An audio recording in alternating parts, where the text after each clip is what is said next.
Hello there, everyone, and welcome to another episode of Super Cast Brothers. It's a podcast about something? Shit. I'm not sure what it's about. There's also weird sounds happening. I don't know why. That's a thing. What is it we do here? What is it? This?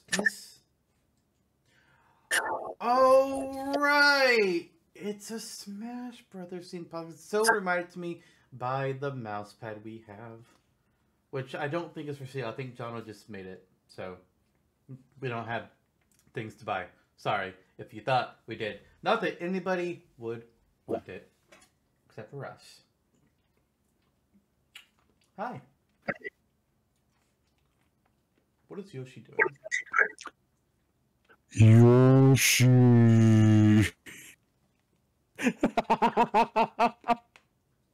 Whoops. You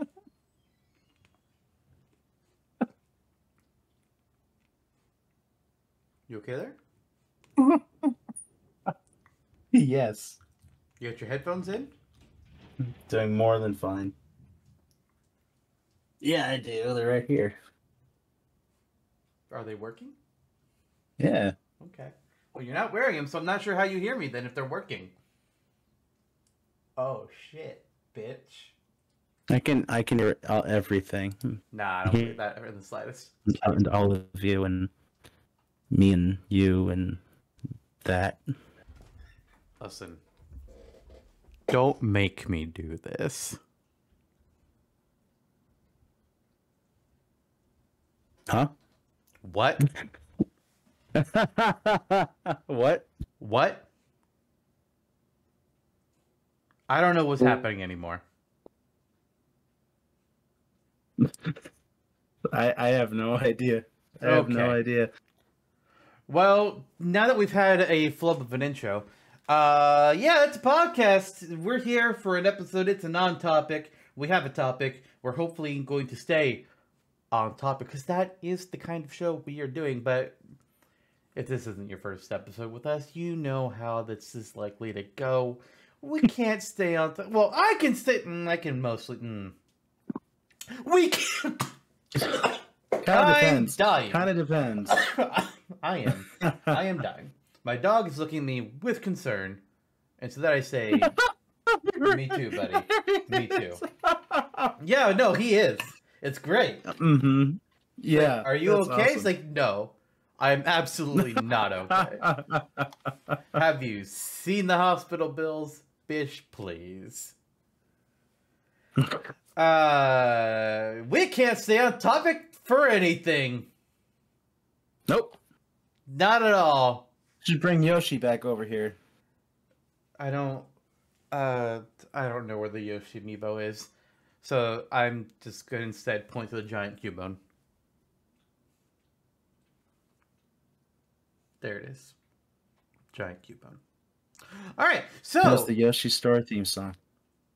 Nobody could hear it. Oh, that's probably for the better. Yes, because it's not the Superior Yoshi game. What about the charming 2.5D art style? Some of the enemies look really weird, though. It's like how Wario World enemies look. Mm-hmm. It's like, nah, this ain't it. Yeah. This ain't it. Don Bongo still visits my dreams sometimes. I don't like it. Me either. But, yeah, it's an on-topic episode. And how we normally start on topics without this chaotic heap that's occurring is a quick checkup on how us folks are doing. This is the first on topic that you're actually here for. Of the season. I missed the first so one. welcome. Yeah, I didn't get to talk I about had missed a anything couple going episodes. Yeah, I had missed a couple episodes prior, and you brought Way Off Trail on for better and for worse. But yes, yeah, we we had a wonderful time with Waluigi, as I had mentioned before. You keep saying this, and I don't believe you. Oh, Yoshi was just here. No, Yoshi is not just here. That's the Yoshi robe item from the Smashtopia wiki. Oh yeah, I forgot I did that. Yes, go check out Yoshiro on the Smashtopia wiki. But all that being said, welcome. How is life? What's going on in your world? I've been trying to find my prop, but I can't find it. So that tells you something. Ruh-roh. Looks like a Roswell alien experiments on your t-shirt. My dad went to New Mexico recently, and he got this. Nice. Yeah. Nice. They were going to go see the eclipse, and then they also stopped around a few places. Sweet. Hope they kept their glasses on. I don't know, and I don't care. Well, aliens are real, and they that's true. Well, at least they were responsible enough to get you a t-shirt with aliens that are here right now among us. Now I'm concerned. Uh-oh. I can't find what I'm looking for. Oh no. What a start to this episode. Fuck. First with the Yoshi and then this. We're really treating you guys today. Where did you put them? Where are they? We've got some Liam Neeson action going on over here with Cubone. Oh, wait. Apparently I put them where they belong. Who the fuck I would actually Oh, do shit. Not me. Not me! Looks like... Oh, there he I've is. been playing a fuck ton of Spider... Well, not me, my fuck. I've been playing a lot of Spider-Man 2 recently, and it's been fun. Great. And the first... I don't want to spoil... It's still a new game, so I don't want to go into spoilers or anything, but it's... They keep up the quality, and I've... Like, the first boss fight is a highly cinematic level. Like what they did for, like, the final boss of the previous games. Nice. Meanwhile, the first boss of the first game was like, alright, it's just Kingpin. That's it. Oh, and yeah, the first boss of Miles yeah. Morales is like, alright, it's just Rhino again. It's like, this time it's like, yeah, no. This time the final boss is like, okay. Big cinematic thing. Boom. Well, good. Cool.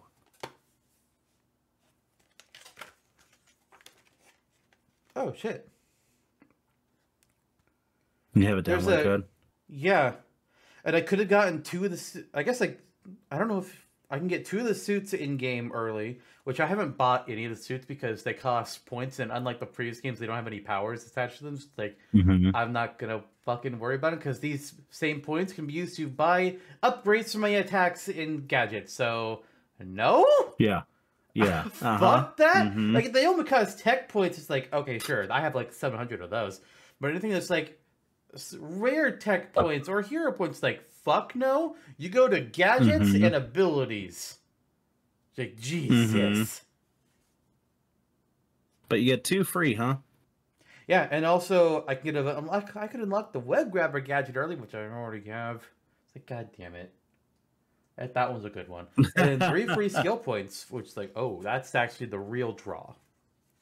Gonna have to remember that in a bit. Nice. Nice.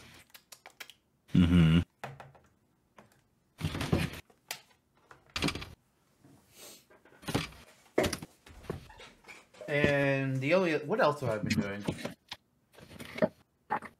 Is that it? Is that all I've had? There's something else. I beat my replay of Final Fantasy IV recently, doing the 3D version. Oh, great. Yeah. Cool. It's fine. What? I feel like I still... I played the GBA version first, so my memories are more attached to that version. But I like some of the story elements they added to the 3D one, but there's things I don't like. Like, they removed some content, and like, you can't in the GBA version you can bring back any character and take him to the final boss. Like, I can beat the final boss with Palom Porum, Uh, Anybody that didn't actually perma-die, Riptella. Mm-hmm. And I guess also Fusolia is not an option. But the 3D version is back to the standard. You're going with Cecil, Rosa, Kane, uh, Edge, and Rydia. Like you can't have Yang. It's like I like Yang. Yang is cool. There's so many characters in that game, but like you only get to use them for such a small amount of time. It's like, what's the fucking point of them? Like Edward, would the story of the game change at all if Edward wasn't there? No. Mm-hmm. Right.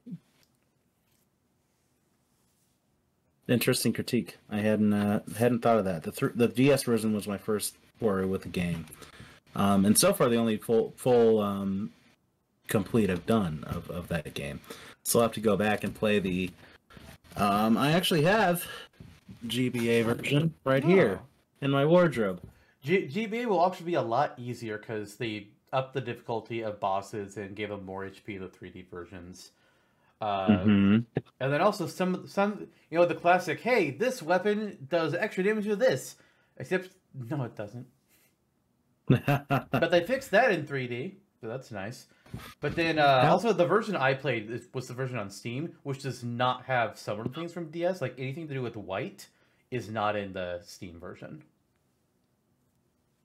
That is so odd. Yeah. Instead they replace the stuff with white with like this hunt of like 12 generic looking Eidolon characters from across the map, and I guess you get a reward for it. I didn't do it. It's like, What's the point of that?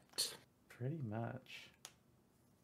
But I still went and got Asura, Leviathan, Bahamut. I got all the summons, so cool. I did the important stuff.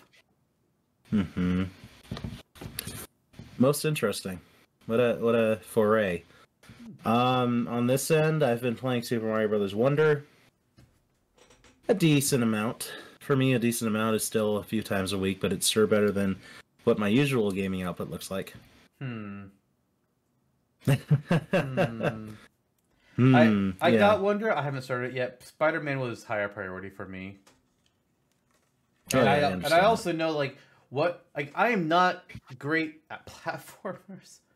I was able to do the first couple worlds of 3D World without real issue.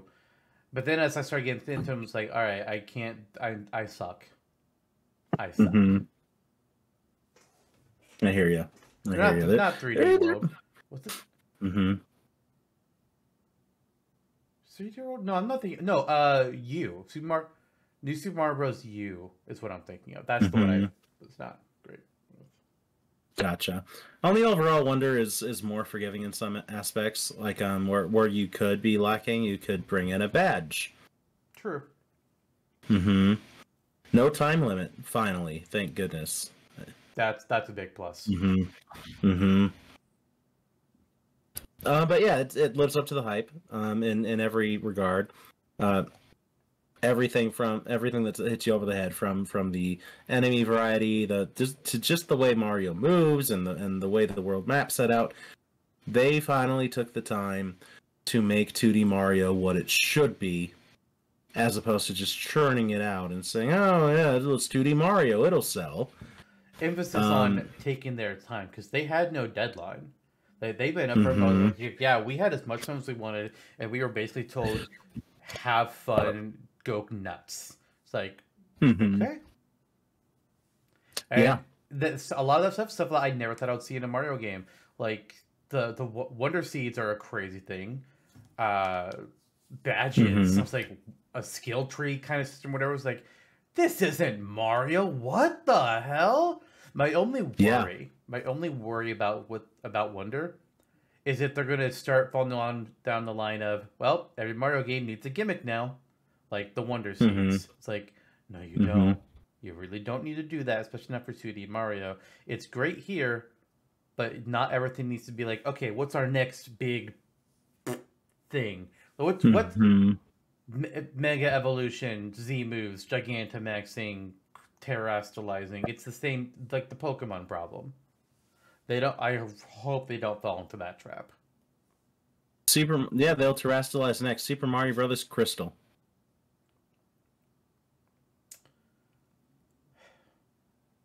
Super Mario Brothers Terra. Something like that. Something like that. And Crystal Mario will be playable in Mario Kart. And Crystal Pink Gold Peach. No. Crystal Peach.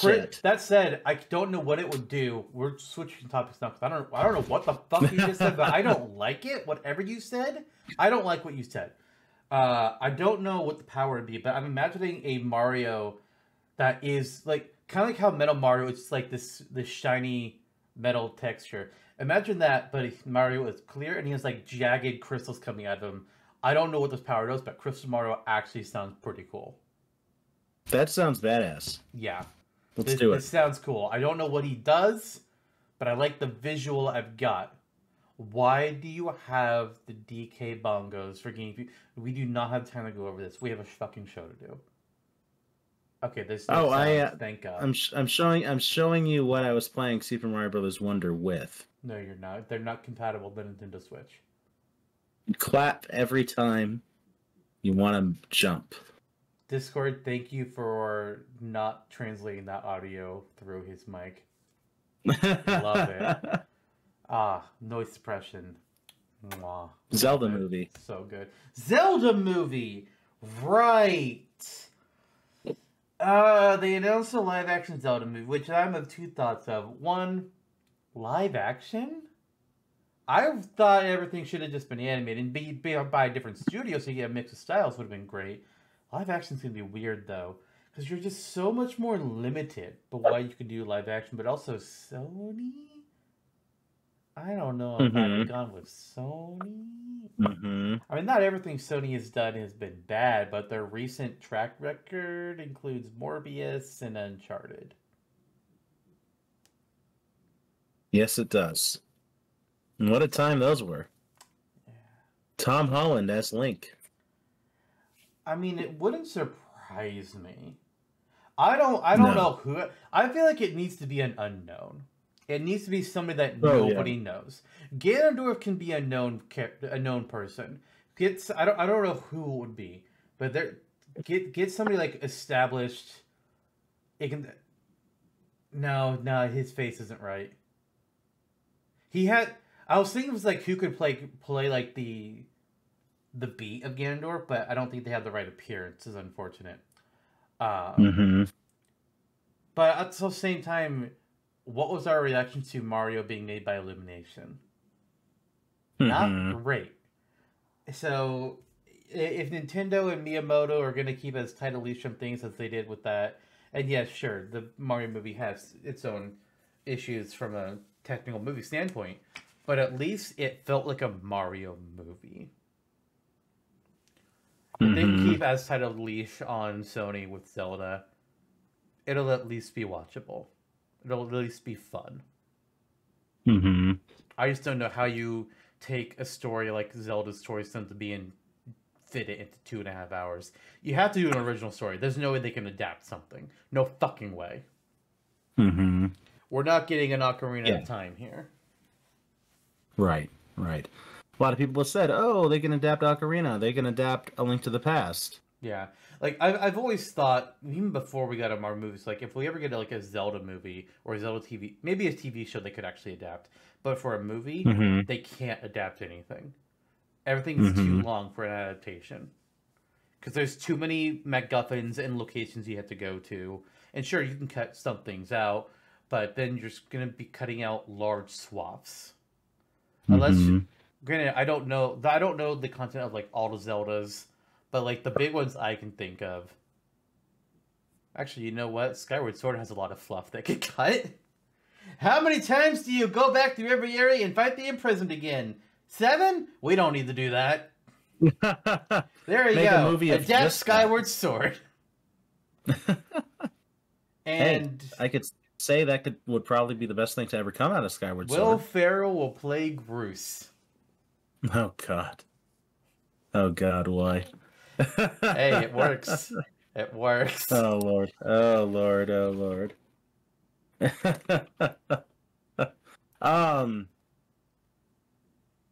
Yeah, it's the thing that's happening. It is the thing that's happening. there's a lot of benefit of the doubt, goodwill because of the Mario movie. You're right. We had a very similar reaction when it was first revealed. Like, oh my god, this is going to be terrible. Illumination's making it. The guys that make Minions are making a Mario movie. Chris Pratt? Mm-hmm. What? And then it turned out fine. And then Link is going to be played by the kid from the second Chronicles of Narnia. What the hell? I couldn't remember his name, but he's now Adam Warlock, so that's a better credit for him. Mm-hmm. But still, I would not cast him as Link. Oh, Will Poulter, that's right. That's it. That's it. He's 30 years old. He still looks the same as he did on Narnia. He looks quite young. To be fair, we don't look that different, I don't think. True. Mm-hmm. Wait, we don't look what? We don't look that different from that's fair. When we were younger, so. Mm-hmm. Mm-hmm. Fair. So we'll see how it goes. I'll reserve heavy judgment, but I am very skeptical. Yeah. We're going to watch it, and whenever it releases, we'll probably have an episode about it, just like we did for the Mario movie. But also, it being live action does kind of kill the dreams of a Smash Bros. Cinematic universe. Like, god damn it! Come on, let me dream. Mm-hmm. Let me dream. Mm-hmm. I just want crossover bullshit. A lot of folks have said too, like, "Oh, we wanted it animated," and it could have been in the style of like Spider-Verse. That's really popular now. If you wanted to go with Sony, I don't think I would have used that art style. Mm-hmm. Spider-Verse style. What would have been a good Nintendo property that could have fit? Star Fox? Maybe, yeah. F-Zero. F-Zero, Metroid? yeah. F-Zero. I would do something harder than that for Metroid. I don't know what it would be. Maybe something like the Arcane style for Metroid. Mm-hmm. That would be good. True. Yeah. Mm-hmm. Metroid is the one that I would have imagined could have been live action, but here we are with Zelda. Keep it all animated. Keep all of it animated, except for Pikmin, which has to be the most perfect live action as possible. No CG allowed. It's all. What's the word I'm looking for? Actual props and makeup for Pikmin. No CGI. Oh God. No CGI F-Zero. That scares me in a good way. I mean, imagine live action Deku Scrub and Zora and Gorons. Mm-hmm. So we should have just done animated. I remember people were all on board like what's 20 years ago with the IGN parody of the live action Zelda. Live action Goma. Live action like. Mm-hmm. Like, come Wonderful. on. Yeah. Live action Tingle. No, we already know who that actor is. Everybody knows who that actor would be. I just can't think of his name, but I have his face. The guy that played the Penguin. Oh, Danny DeVito. Thank you. Yeah, that guy. That's obviously Tingle. Obviously Tingle. He's also obviously Wario. Yep. Oh, wow, you got me on board for the Zelda movie. Amazing. Also, Tingle is Wario. It's just an identity that he puts on. It's the same character. They both love money. They do. Yeah. There you go. Let's do this. Tingle is Wario's Echo Fighter confirmed. Which brings us into today's topic, everybody. Echo Fighters. We haven't talked about them extensively since our second on-topic episode ever, where we discussed the merits of Echoes and clones and the evolution of clones into Echoes and maybe what Smash Ultimate could do with them, because Ultimate wasn't done at the time. I think the base game had released by then, probably. But, DLC was still happening. Mm-hmm. And we decided for this episode to kind of go back to them and imagine what if we got more fighters for Ultimate, but they were only Echoes. And the reason why this came up is because a few months ago, there were rumors of Smash Ultimate getting more updates. And there were rumors about what that could be. Are we going to get a third Fighters Pass? Or is it just going to be like another balance patch, or maybe something for the Sora amiibo? Because we're getting the Sora amiibo, but there's no data in the game to make the Sora amiibo actually work with the game like all the other Smash Bros. Amiibo. It's like, alright, if you're going to give us a Sora amiibo, you kind of need to give us at least that patch so that we can use it, right? Otherwise, it's just a $12 piece of plastic. Which, to be fair, if you don't use them for anything in the Switch, they are just $12 piece of plastic. And I'm okay with that in some regards. But sometimes the sticks are in bad spots. Oh yeah, look at the new Zelda amiibo from Tears of the Kingdom. And Sephiroth, you know? Sephiroth's got one up the butt. Ganondorf. Up the butt. Watch the Zelda amiibo do. These two are both Smash Brothers Link. Like, what? Well, Smash Link has a P stick attached to his leg. That's a little different. It's not up the butt. It's just a stick of P attached to his leg. It's like, oh dear God. But we were kind of looking at this whole rumor thing that was happening. We were just thinking, like, you know what? What if we did get a third Fighters Pass?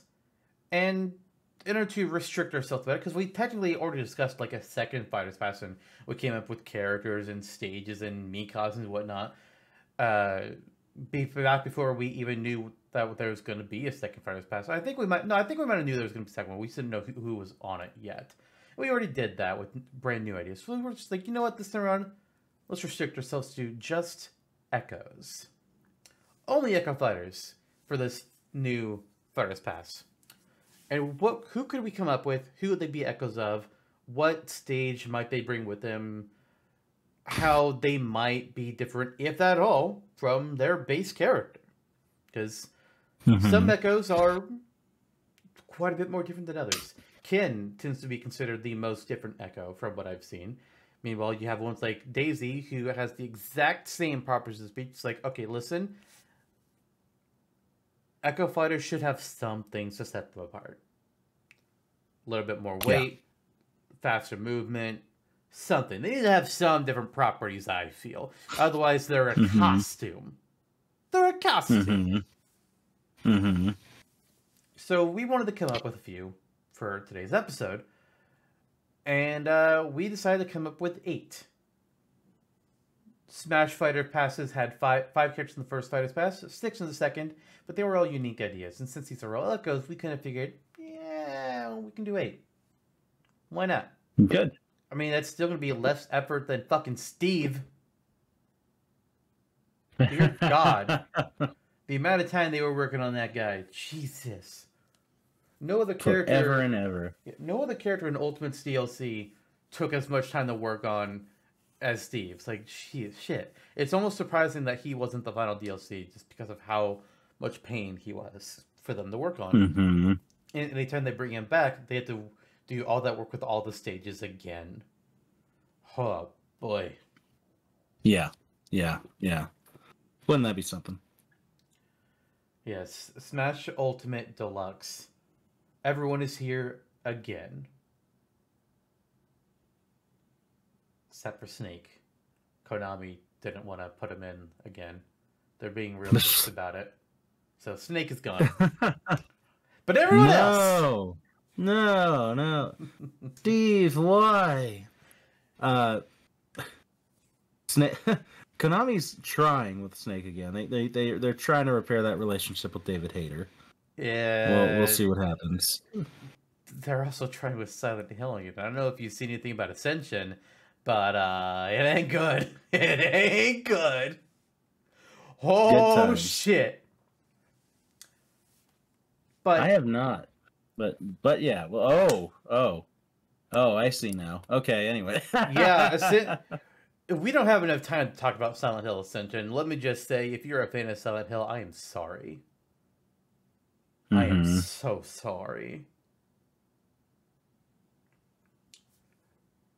But let's go ahead and get into it here. We've got 16 echoes to talk about. and how we might change them up. Jonno, why don't you get us started with who your first Echo is? Okay. We have 8 echoes each, which is fitting for this first character because they are the Octoling from Splatoon, the hit series. Splatoon, the hit series from Nintendo. I feel like this is when you think of Echo Fighters that are not in Smash yet, I think Octoling is about as obvious as the Inkling was as a character addition for Ultimate. Like you're thinking of the Smash 5, like, oh, who's gonna make it in?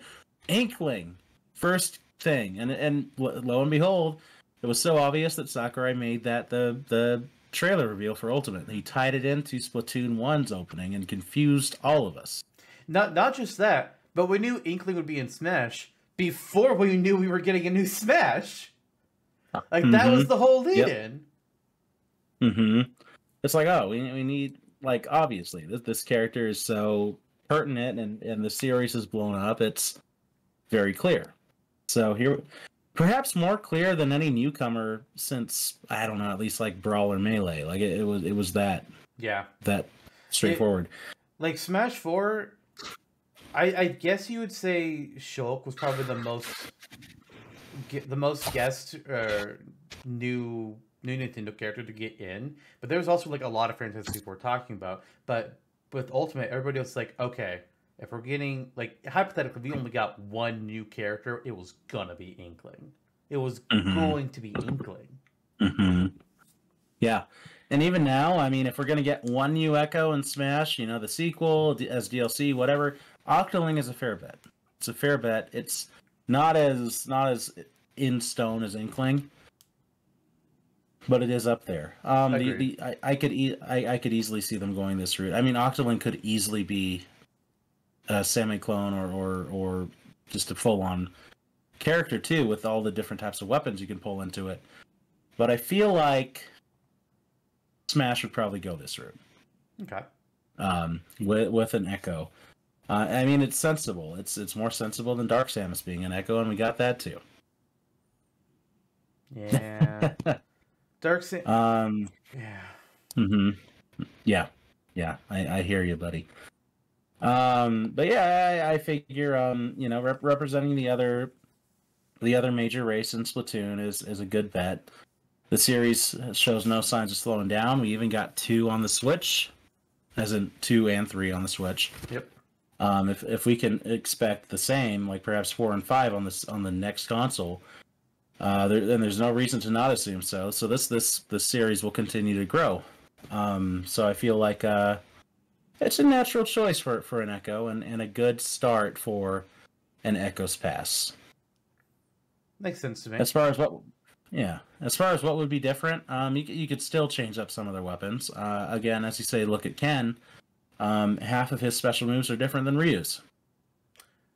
No, they're not. Something like that. No, they're not. The animations are different. The animations, the way maybe. He carries himself. Yeah, but it's still Shoryuken, Hadoken, and whatnot. What I mean is they put more work into Ken than your average Echo to differentiate him. Where there's Which I think part of that is because it's a third-party character. True. There's like 12 or 13 major variations in the animations, and also in some of the standard moves are different. Yeah. The like he may kick instead of punch, or punch instead of kick. So I feel like you could do the same here. The same general basis. Maybe give them one at like a unique final smash or something, perhaps. And it could be one of the many different weapons from Splatoon 2 or 3. I would go with Splatoon 2 super weapon, because they gave a Splatoon 1 one for the Inkling with the killer whale. I don't know what maybe like the Tinta missiles, because that kind of fits into the whole Octoling thing. But I also feel like get rid of the roller, give them the Octo Brush. It's the same thing, but a little bit different. Give him the Splatomatic instead of the Splatter Shot or whatever it's called. Something, just The standard weapons that they use The can be different. The dualies. Yeah, The dualies signature weapon of Splatoon 2. With some added, like, canceling action. There you go. Give him the big bubbler. Kidding. But, yeah. There you go. As far as the... I'm trying to pull it up. I have my list here somewhere of stage ideas. Deep Sea Metro, maybe? Oh, yeah. As a note on Deep Sea Metro, that's gonna be on Smash Up Your Wiki by the time this episode goes up. Oh, sweet.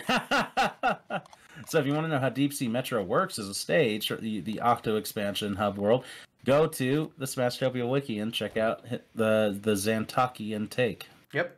It's been made for a bit, but it's just not on the wiki yet because I stagger my posts. And it'll get there. Yeah. I gotcha. And I haven't even again, better than my output this year. Yep. Good times.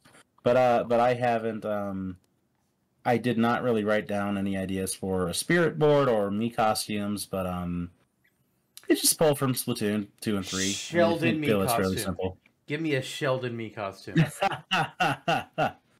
There you go. Sheldon me costume. You heard it here first. Hell yes.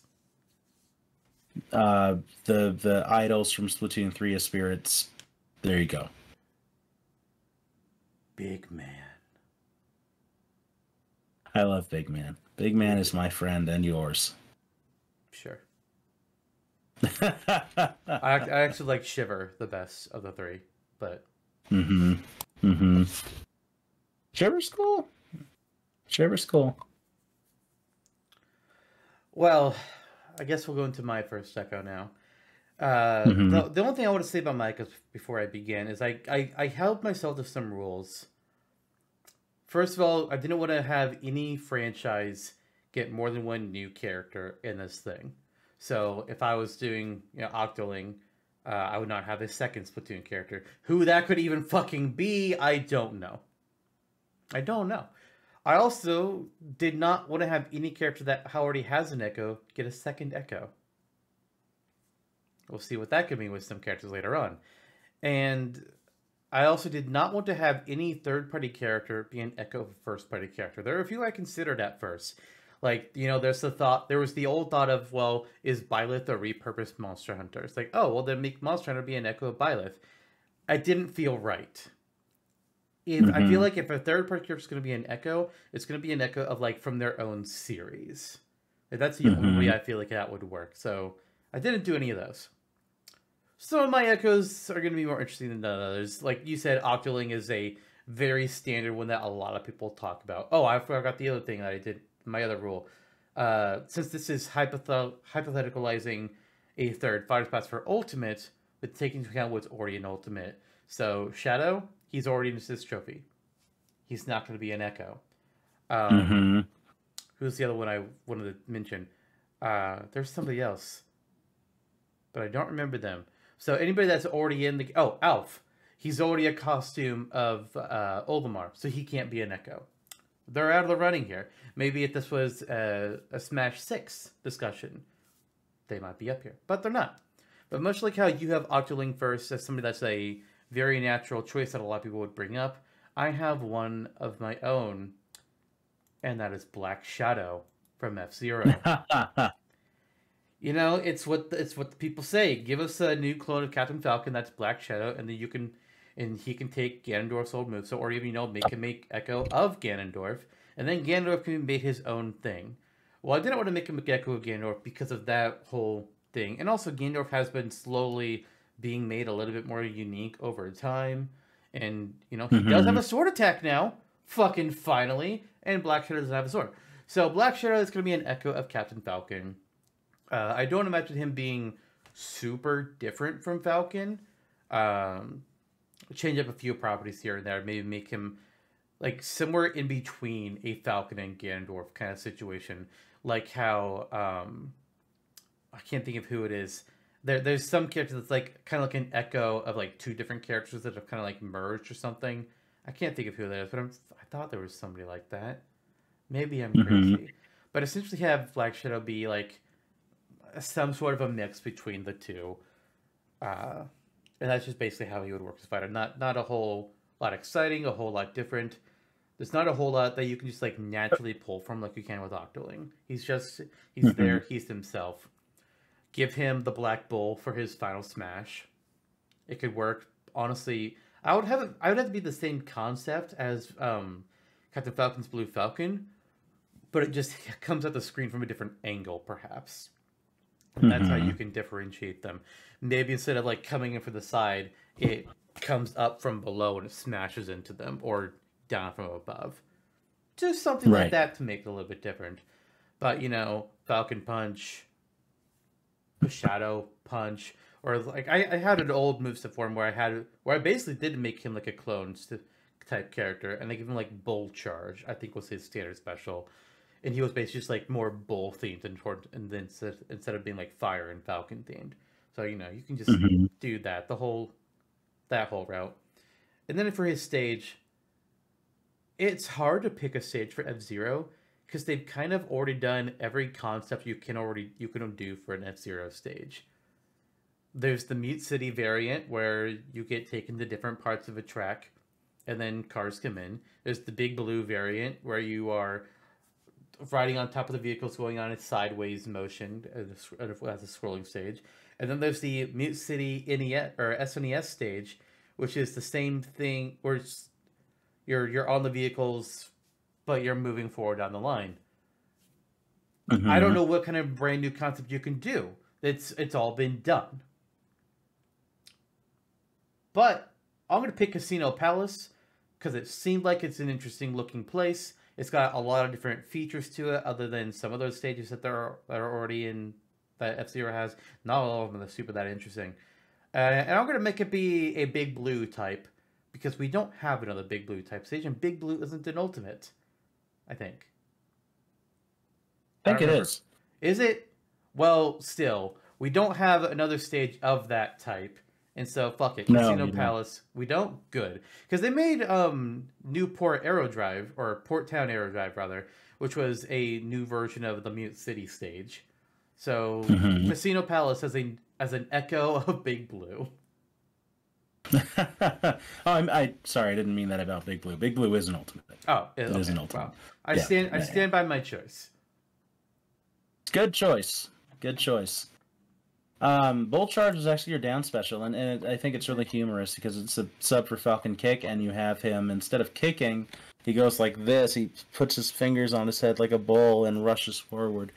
Which, absolutely, I don't care if it's the standard or the down, but it has to be in your Oh, Echo Fighter moveset. I don't think he puts his fingers on his head, or if he does, and I don't remember writing that. I think he just like because he has the horns already on part of his mask on his head, so he just pins his head down and charges. Maybe Shadow Punch is what I made the standard special. Oh, yeah, yeah, yeah. Shadow Dash, it Shadow says. Dash, that's what it was. It's Mm-hmm. the same thing.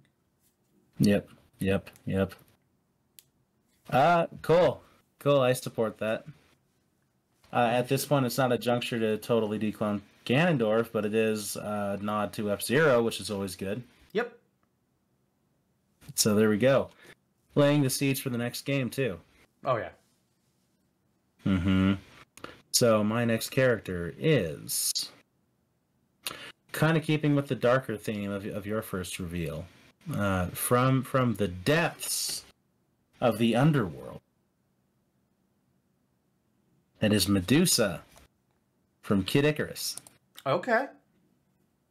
Yeah, little bit more of a curveball for this second Echo Fighter here. I mean, it's not something that is generally talked about, but people have had the idea. It's not totally uncommon on Smash forums, but it's not like tier 1 material, like Right. Octoling or Black Shadow. There are a number of different moves that you could potentially pull from Medusa. It's for an Echo though, so maybe her final smash could involve a CGI of her being all big and stuff like an Uprising. And when her Uh, head comes off. Oh yeah, definitely.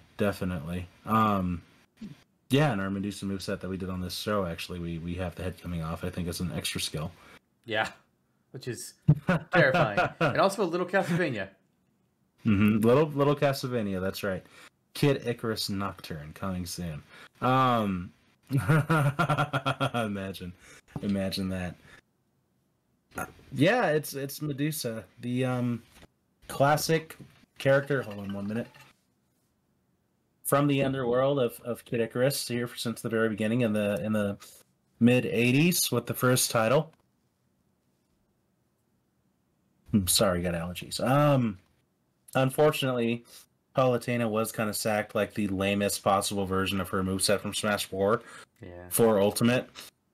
I'm not sure all that you can do there to change it, but Medusa at least is kind of inherently cooler than Palutena. Yeah. She kind of gets short-ended in Uprising, at least at first, but she has some decent character moments.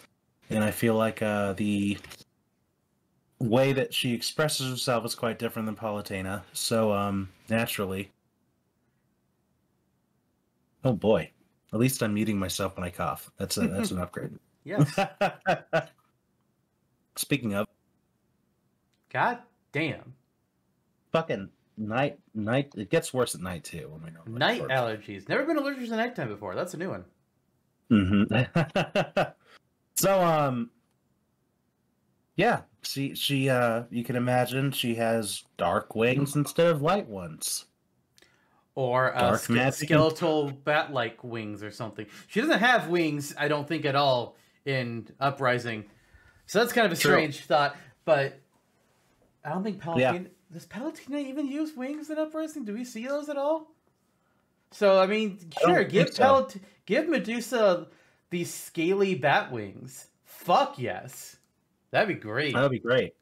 And then, like, her other special moves, you don't really got to do much because, okay, warp. You're not going to do anything for that. Reflect, counter. You're not going to do anything for that. Auto reticle, you could make it that be, like, instead of a multi-hit, it's like a single hit that, like, hits harder. It's like a Medusa ray or some shit. Yeah. And if you could change one of her special moves, have it be the up special, and have it be her throwing her head up somehow. Throw the head up and then teleport to the head. Yeah, I still don't animation like change. I still don't like it. I'll never like it, to be honest. I went, yeah, I get it. I just, animation wise, it's like, nope. No. Oh, that was actually our Super Cast Brothers canon up special. I know, wasn't it? I think so. Yours. I don't think that was mine. I don't remember. I'd have to watch the episode because when we do those, I erase my old notes for whatever the canon notes are. So I can't. Well, I guess I'd have to go back to like, oh, look at the version of this document from 3 years ago. It's like, yeah, I'm not gonna do this. I don't remember. It's just weird. But yeah, there she is, and it's another character you can have witty banter on the Palutena's Temple stage with. I don't think they would install all that banter, but that'd be great. One final hurrah! Why not? Not to their canon anyway, but to ours. Considering Ultimate didn't even add new codex, we'll call them, for Snake or for Pit with all the new characters. Like, come on. Yeah, that was sad. Like, what sad. The fuck? I forgot they didn't do it for Pit. Yeah. But yeah, that's kind of Medusa, and her stage would be naturally the underworld. Oh yeah, naturally the underworld.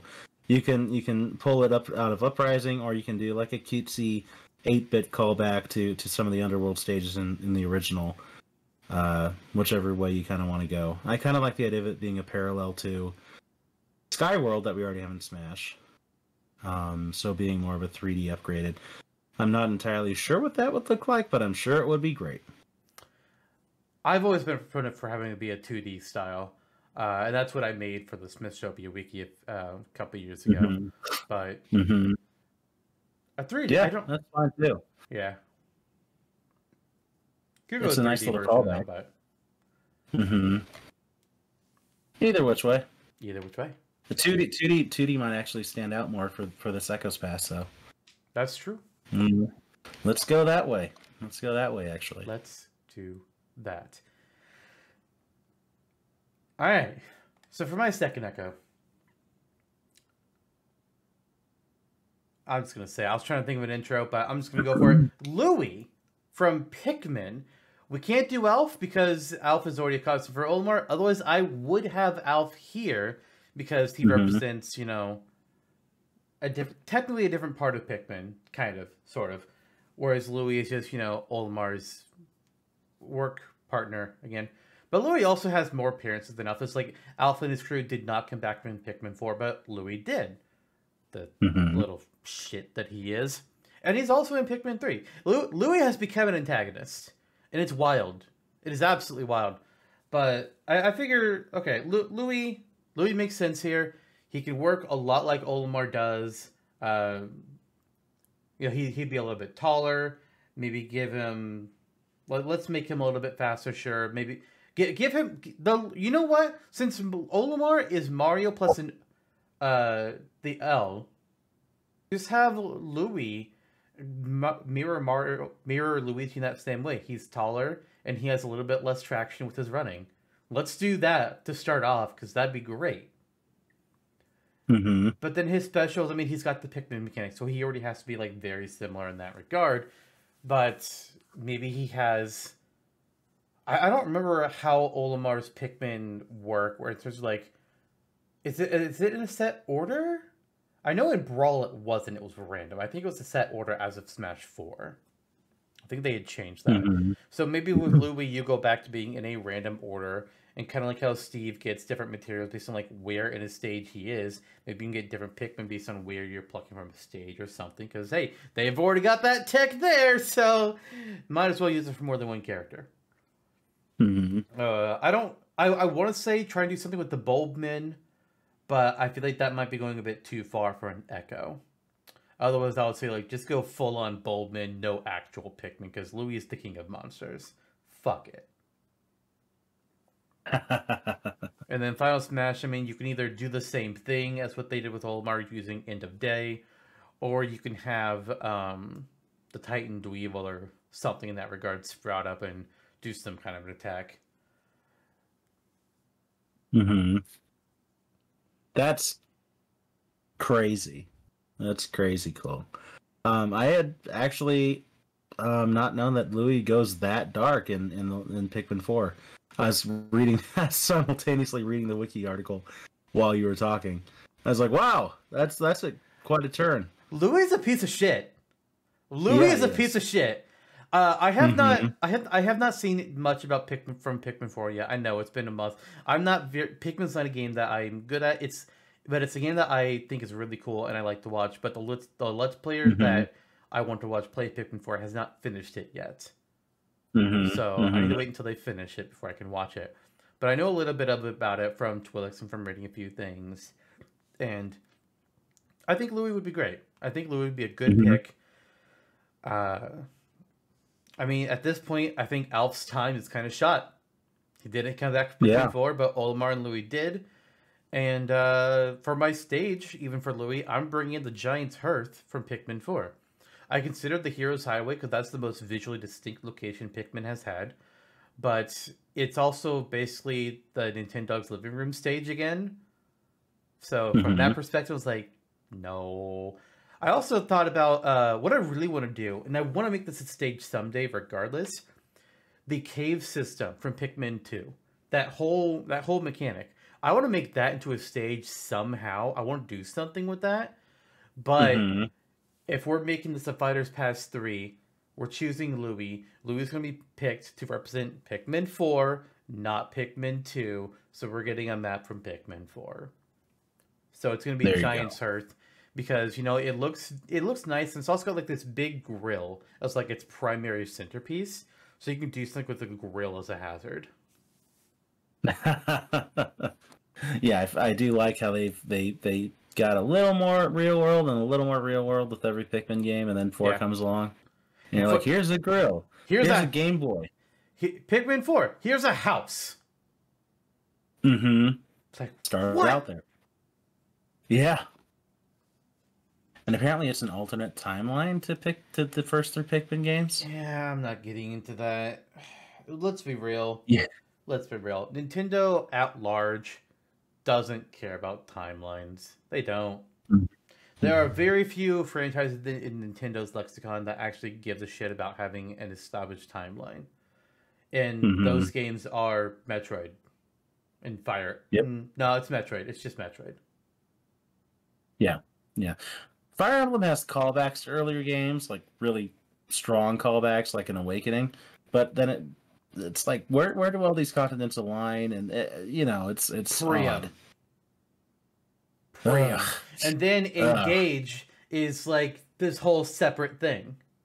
It's like you have the Fire Emblem timeline is all right. Here's Shadow Dragon. Here's Mystery of the Emblem. I don't remember if genealogy is connected to Arcanea. I don't think it is. No. And then at some point somewhere is Ike's games, but not in the same continent. Was all we really know. I also forgot Celica's game is in between. Is it in between the two Marv's games timeline-wise, or after them? I don't remember. It's somewhere in there. And then many years later is Awakening, and then Fates is a storybook inside of Awakening, and then everything else. Don't know. They're somewhere in the wind. They could be different continents. They could be different planets. They could be in the timeline. Nobody knows. Engage goes like multiverse, and it's like, oh, it's from another world. Engage and Heroes are both multiverse.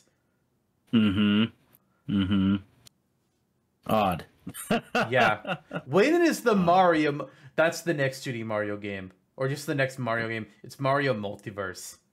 Hey, if we can get Sonic Generations. Can you imagine a Mario Multiverse, and it's like, oh, it's a 2D Mario game, and you're playing a level in the Pikmin universe. It's not where I thought it was going to go. Universe. That would be like the Nintendo Multiverse, the Nintendoverse. There you go. Nintendoverse? I don't know. Oh, Mario Multiverse, like, oh, here's Isle Delfino and a 2D Mario game. It's 2D Mario Multiverse, so you have like modern Mario and original Mario and Peach and Bowser and Luigi and Wario, and there's different versions of all these characters, and still no Waluigi. Oh God. Yeah, he's too busy appearing on this podcast. I don't think that's true. He was here. I don't think that's true. Go back and look. What's keeping you from watching the first episode of the season? I don't need to go back and look at the first episode to know that you're bullshitting me. That confident in yourself, huh? Very. One day, you'll find Waluigi in your heart, and he will tell you the truth. I don't think that's true. Anyway, who is your third Echo? My third Echo, straight from his island abode at Nookington's Express, it's Tom Nook. That guy. All right. Animal Crossing is extremely popular. Yes. We know this. We've seen it, especially with New Horizons when it came out a couple years ago. Never quite was a series that you and I could get into as well as everybody else, but it's there, and it has merit, and it's blossomed into 2 playable characters in Smash. Who assumed Isabelle would be a newcomer? Not us. No, we thought it would be Tom Nook. But here he is. He's getting his time to shine now. And it's for that reason. Like, oh my God, it's Tom. At this point, we're beginning, I mean, let's be honest, scraping that bottom of the barrel for the most iconic Nintendo characters that still need to be in the game. Tom Nook is now kind of sort of up there. He's up there. It would be a surprise if he were not in the next game, given how big Animal Crossing is. That depends on the number of newcomers. It does. If it's a total, we'll get into that later. We'll get into that another time. but his chances are higher than most, I would say. So here he gets shot now, and he kind of lives between that world between Villager and Isabel, which is not a surprise, I don't think, because how far can you really go with any other Animal Crossing character? Yeah, it's like, granted, Fox, Falcon, Wolf could be differentiated more, but it's very much like Fox, Falcon, Wolf. Like any Animal Crossing we get, any Animal Crossing character we get, is gonna have Pocket. Absolutely, and that's fine. That's fine. At least it's not Counter. That's true. Tom Nook with Pocket and a variation of the up special, a new type of gyroid, perhaps. Maybe one that you do use in the up special, because I don't think we actually have that yet. We did when that's what I suggested in our Tom Nook episode. There you go. Yeah. There you go. He could have that. But here's a question that we need to establish. Well, he would be a mix of Villager and Isabel, probably. Who is he primarily an echo of? Like, if you set your CSS to combine the echoes onto their original fighters, is he more Villager or is he more Isabel? Interesting point. Villager has what? The side gyroid, the balloon fighter setup, Pocket, and the tree. Yep. Isabel has Pocket, the swing balloons, the down special gyroid, the fishing net. Which of those two? The fishing pole. That's right. So which of those two makes the most sense?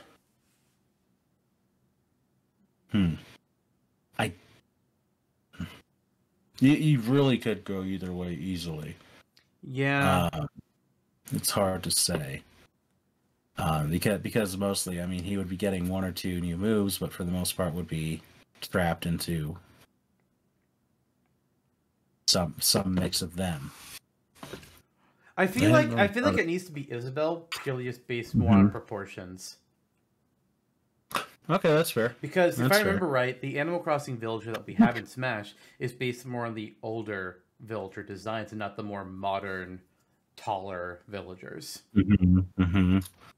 Yeah, that's true, and it's not something that we always think about, but it's a heavy part of what makes an echo. Right. A lot of people only think about like conceptual, like, oh, these characters could have similar text, or oh, these characters have a similar body style. They don't think about animations. Like I've seen, like the one that like kills me the most, and before this character got into Ultimate DLC, when I would see people say like, oh, Banjo and Kazooie could be an echo of Duck Hunt Dog. It's like, why? Because it's a dog and a bird? And they're a bear and a bird? This makes no sense. They would not match up animation-wise in the fucking slightest. No! Yeah. That's the one that always threw me. Some things are going to be stretches. I've got a couple that, they might be a stretch. But Banjo as Duck Hunt, like, no. You're an idiot. Yeah. There are definitely ways that Tom Nook could be his own thing, like to the extent that Isabel is. Yeah. People commonly say have him throw furniture, have him do this and that, but as an echo, like a cross between the two, I think that's fine. Yeah. It's totally fine. Give him one or two unique moves here or there, and call it a day. The final smash could be building a bigger version of his stop. Yeah, I mean, Villagers is his house, Isabel's his city hall, so Tom Nook building Nookingtons or Nook Inc. or whatever it would be. That makes sense. Yeah, and there you go. And Blathers will be the museum, and KK Sliders will be the coffee shop, and Flicks will be the bug greenhouse, and it goes on and on. We should have a greenhouse in Animal Crossing. Yeah. I don't know what you would do. I mean, it's just a shop just dedicated to flowers. But that would work. Nice. But yeah, there's Tom Nook and a stage. I kind of went back and forth on this. At first, my stage idea was Nookingtons, and I was thinking, how would that work? I mean, it could. But New Horizons as a catch-all. That's kind of the route that we've been going with Animal Crossing stages. So why not have a callback to like the biggest one to date, and have it be an island setting stage of some sort with, all the cameos of the Animal Crossing characters and the varying platforms and the this and that. Very, very new natural evolution on kind of pedestrian on the standard formula for these stages. Makes sense. Mm-hmm. I think I've had it in mind to like make the stage just like the New Horizons island as the stage. Yeah. But I've had a hard time like settling on a name for like, is it Deserted Island? Is it Remote Island? Is it New Island? What is it? But New Horizons isn't actually a bad name for it. I hadn't thought about doing that. Mm-hmm. New Island. This isn't a Yoshi stage. Yoshi's New Island, the game where Bowser came back in to fight Yoshi. Right, yeah. Through space and time, adult Bowser returns. Listen, how many people think Baby Bowser is Bowser Jr.? Enough of them. Too many. They are not the same. Baby Bowser is literally the younger form of Bowser. It's not Bowser Jr. And don't ask me about the Koopa Kid from Mario Party. Yeah. Koopa Kid is just its own thing. We had this discussion with a friend recently who had mistaken Bowser Jr. and Baby Bowser. I think we were both there. I'd forgotten who that was. Yeah, I don't remember who it was either, but we were both there. It's like, who was it? Was it Flamestone? It was! It was! I remember now! We can't talk about why, because that's a spoiler. But yeah, I remember... Oh my god. It's a spoiler many months into the future of the show. Technically it's not a spoiler because that wasn't brought up in what we ended up working on together. But yeah, Flamestone thought they were the same character, and we're just like, dude, no. Dude, no. No. You're wrong. You're wrong. Good times. Good times. Yeah. Alright, so my next Echo, assuming you're done with Top Nook. Yeah. Okay. So my next Echo, this is not a character that I particularly am enthused about. And I guess I'm not like a super, like, oh, sweet, Black Shadow, oh, sweet, Louis. It's more about like, these are ones that make sense. These are big name characters. Well, I guess Black Shadow's not a big name character, but it's more like, can we get a second F-Zero character? This character is similar to Black Shadow. And I was like, can this series please get a fucking character again? And it's Impa from The Legend of Zelda. We need a new Zelda character. Nice. We really do. Nice. And I had 2 Zelda characters that I was primarily... Actually, no, there were 3 Zelda characters I was debating between. But I ended up going with Impa, because Impa felt like the better kind of a catch-all source. Because Impa can... There's been several Impas throughout the series. Mm-hmm. So it just felt like, that's a better way to represent like a larger swath of the whole series. As far as like which Impa this is more based off of, I figured it could be based up more off of the Skyward Sword version of Impa, because this is Breath of the Wild. Would not work for my Echo concept. It would not. And I thought about Hyrule Warriors Impa, but considering that is very much side Zelda spin-off game, I decided to go Skyward Sword's Impa, because that can be an echo of Sheik. Of course, it's a Sheik Impa. It's just a natural choice. And of all the Impas, that one kind of fit the body style animation that I kind of thought of how it would work the best. Maybe we can get the old chain whip back from the Melee Brawl days. Yeah. I don't think Impa does a whole lot in Skyward Sword. I guess I need to clarify. Young Impa from Skyward Sword, because Impa gets old, because you have the 2 different time periods in Skyward Sword. So specifically Young Impa is what I meant. Not the old lady with the tall hat. The other one. That Impa. Yep. But here's where it gets different. Not in the moveset. I don't really have much to... I think like Impa's design would pull more from Skyward Sword, but like conceptually, they're a composite Impa. Like they can take things from other Impas throughout the series. And so like what their final smash might be. Like it might not be something that's purely to Skyward Sword. It might be more of a Breath of the Wild type thing with a Guardian showing up. Especially considering the stage I had for Impa is not from Skyward Sword. It's from Tears of the Kingdom. Because you know what? Breath of the Wild gave us a very uninspired Zelda stage. Like, wow, not even the Great Plateau, it's just the Great Plateau Tower. Really? Sucks. Yeah. So my it stage to rectify this issue is Hyrule Depths. The underground cavern system beneath Hyrule with all the, not the gloom, I don't remember what it's called in Tears of the Kingdom. Yeah, it's gloom. Is it gloom? What is it in the first game? Malice. Malice. Okay, yes. I don't know why they changed it, but there you go. Because it's a different source of corruption. It's whatever. But yeah, the Hyrule Depths. Kind of like, how I wanted to do an underground stage for Louis. Here we have the Hyrule Depths. Gloom can be a hazard. The hand enemy that comes charging at you from fucking nowhere, and it's just this terrifying thing could be a hazard. And it can be like have an enclosed ceiling, possibly even, so you can only be KO'd off the sides. That'd be unique for a stage. Hyrule Depths, Impa, Echo Sheik. Oh my god. I'm so excited for that, and it's almost entirely for the stage. Like, my gosh. Maybe I'll make it someday. I probably will. The depths are terrifying to have to They are! When you heard. I played Breath of the Wild because I watched some stuff Breath of the Wild. I was like, oh, I think I could actually play this Zelda game because I'm not very great at action-y games, typically speaking. I was like, oh, Breath of the Wild actually seems like it's not bad. And I did everything except the final boss because then I lost the... Yeah, my save file was on a flash drive. The Wii U, man. The Wii U. And I lost that flash drive, so I wasn't able to finish the game.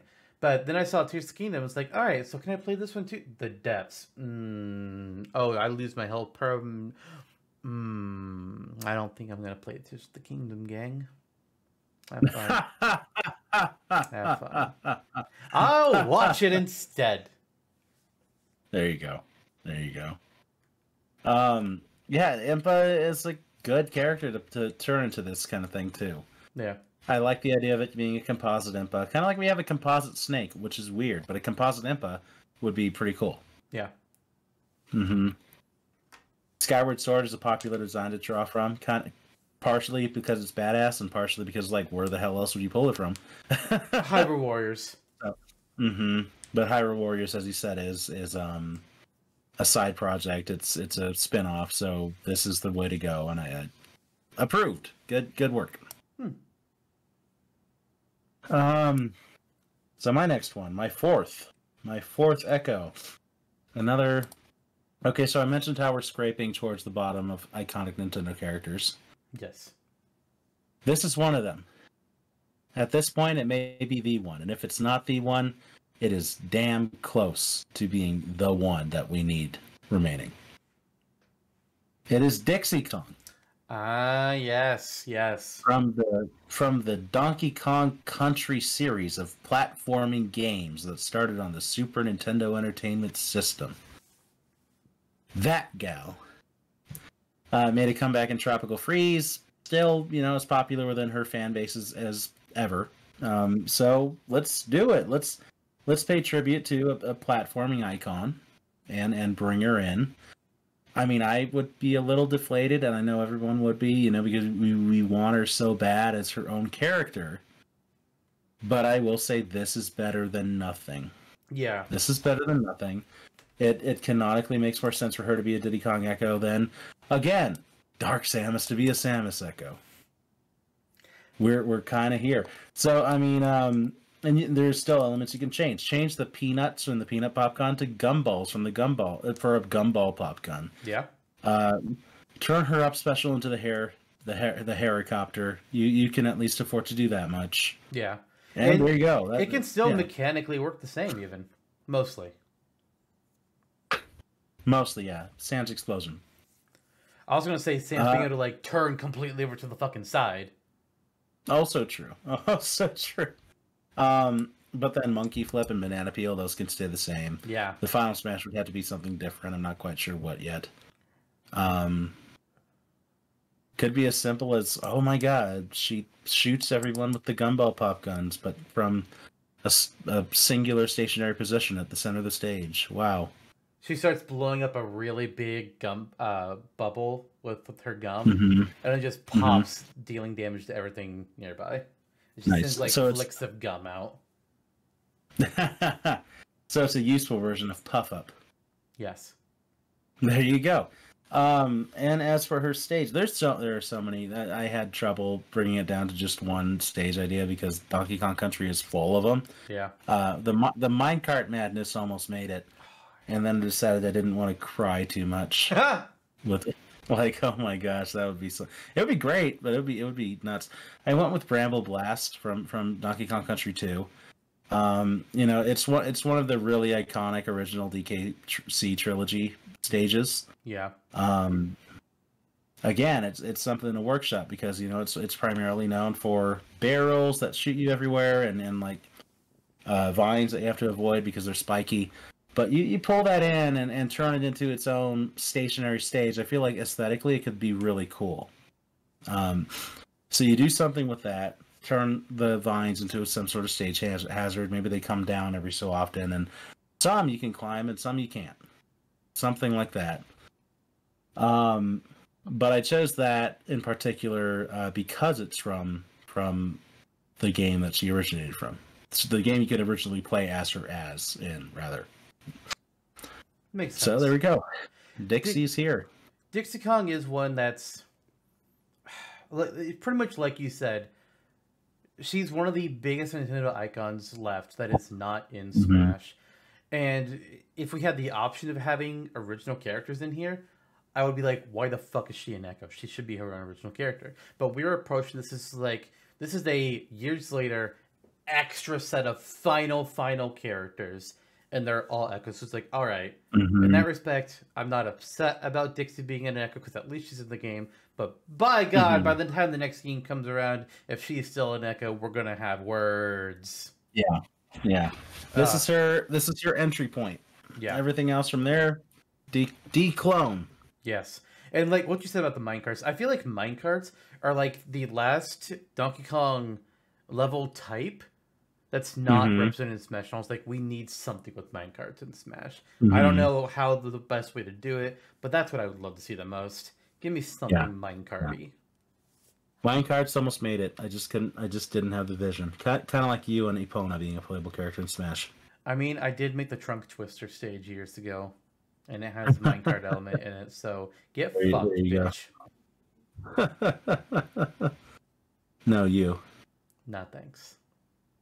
Oh, all right. Alright. With the Bramble Blast vines. Nope. Alright, so we've gotten your first half of the Echoes. Let's finish up my first half. At this point, I've done 3 characters that I think you could say are names that are, all 3 of them probably fairly up there. It's just like real possible Echo possibilities. Black Shadow, Louie, Impa. After this, that's going to start changing. I got the 3 obvious ones out of the way on my side of things. We're going to get a little bit stranger now. So for my first one, my fourth one rather, it's Doc Lewis from Punch-Out. What? Little Mac's boxing coach is my next Echo. Obviously an Echo of Little Mac himself. And Doc Lewis is out of his prime. So he's going to be slower. He's not going to be able to go at the fast dashing speed that Little Mac has. His air game might be even worse than Little Mac's. Oh my God. Listen, if Little Mac's air game is bad, should Doc Lewis's be any better? I don't think so. I don't think it should be. Maybe he can, I don't know if he can like pack a little bit more of a punch in comparison. I think maybe weight-wise, he would weigh more than Little Mac. Yeah. Perhaps. He definitely falls kind of in the realm of like possibly being joke-ish. Because like we're talking about a Little Mac that's worse than Little Mac here. A Little Mac, while he can be a fun character to play as, he definitely has several weaknesses to him. And here's a character that would take those same weaknesses and be like, and we're gonna be worse, guys. Ha ha! I honestly can't think of many different ways where he can be better than Little Mac unless we like change some of his moves around a little bit. He should definitely still have the Star KO mechanic though, considering he's the one that uh, originated the Star KO technique. He taught it to Little Max. Like, here's the thing I came up with. Now I'm teaching it to you. So actually, maybe his Star KO, despite him being out of his prime, is actually better than Little Max. Actually, that makes sense. Yeah. Also, his Final Smash has to be different because he can't turn into Gigamac. That wouldn't work at all. So I don't know what his, maybe call it like, call it like the knockout punch or something. I forget what like the actual punch is considered, like when he charges up, when Little Mac charges up his meter. But something where like, honestly, yeah, my Final Smash concept I'm just thinking of is literally just that mechanic. So I need to come up with something better, and I don't really know what it'd be. I wanted to like, what kind of the visual kind of going just like, you know, the carnival game where you slam the hammer down and you hit the bell? Something similar to that, but like he uppercuts a character and they go up one of those things and they hit the bell. This doesn't make any sense, but it's the visual I have and I kind of like it. Yeah. But it's great. Yeah. Maybe even change a move where he involves the punching bag in some way. I'm kind of like Incineroar's side special a bit, only with a punching bag instead.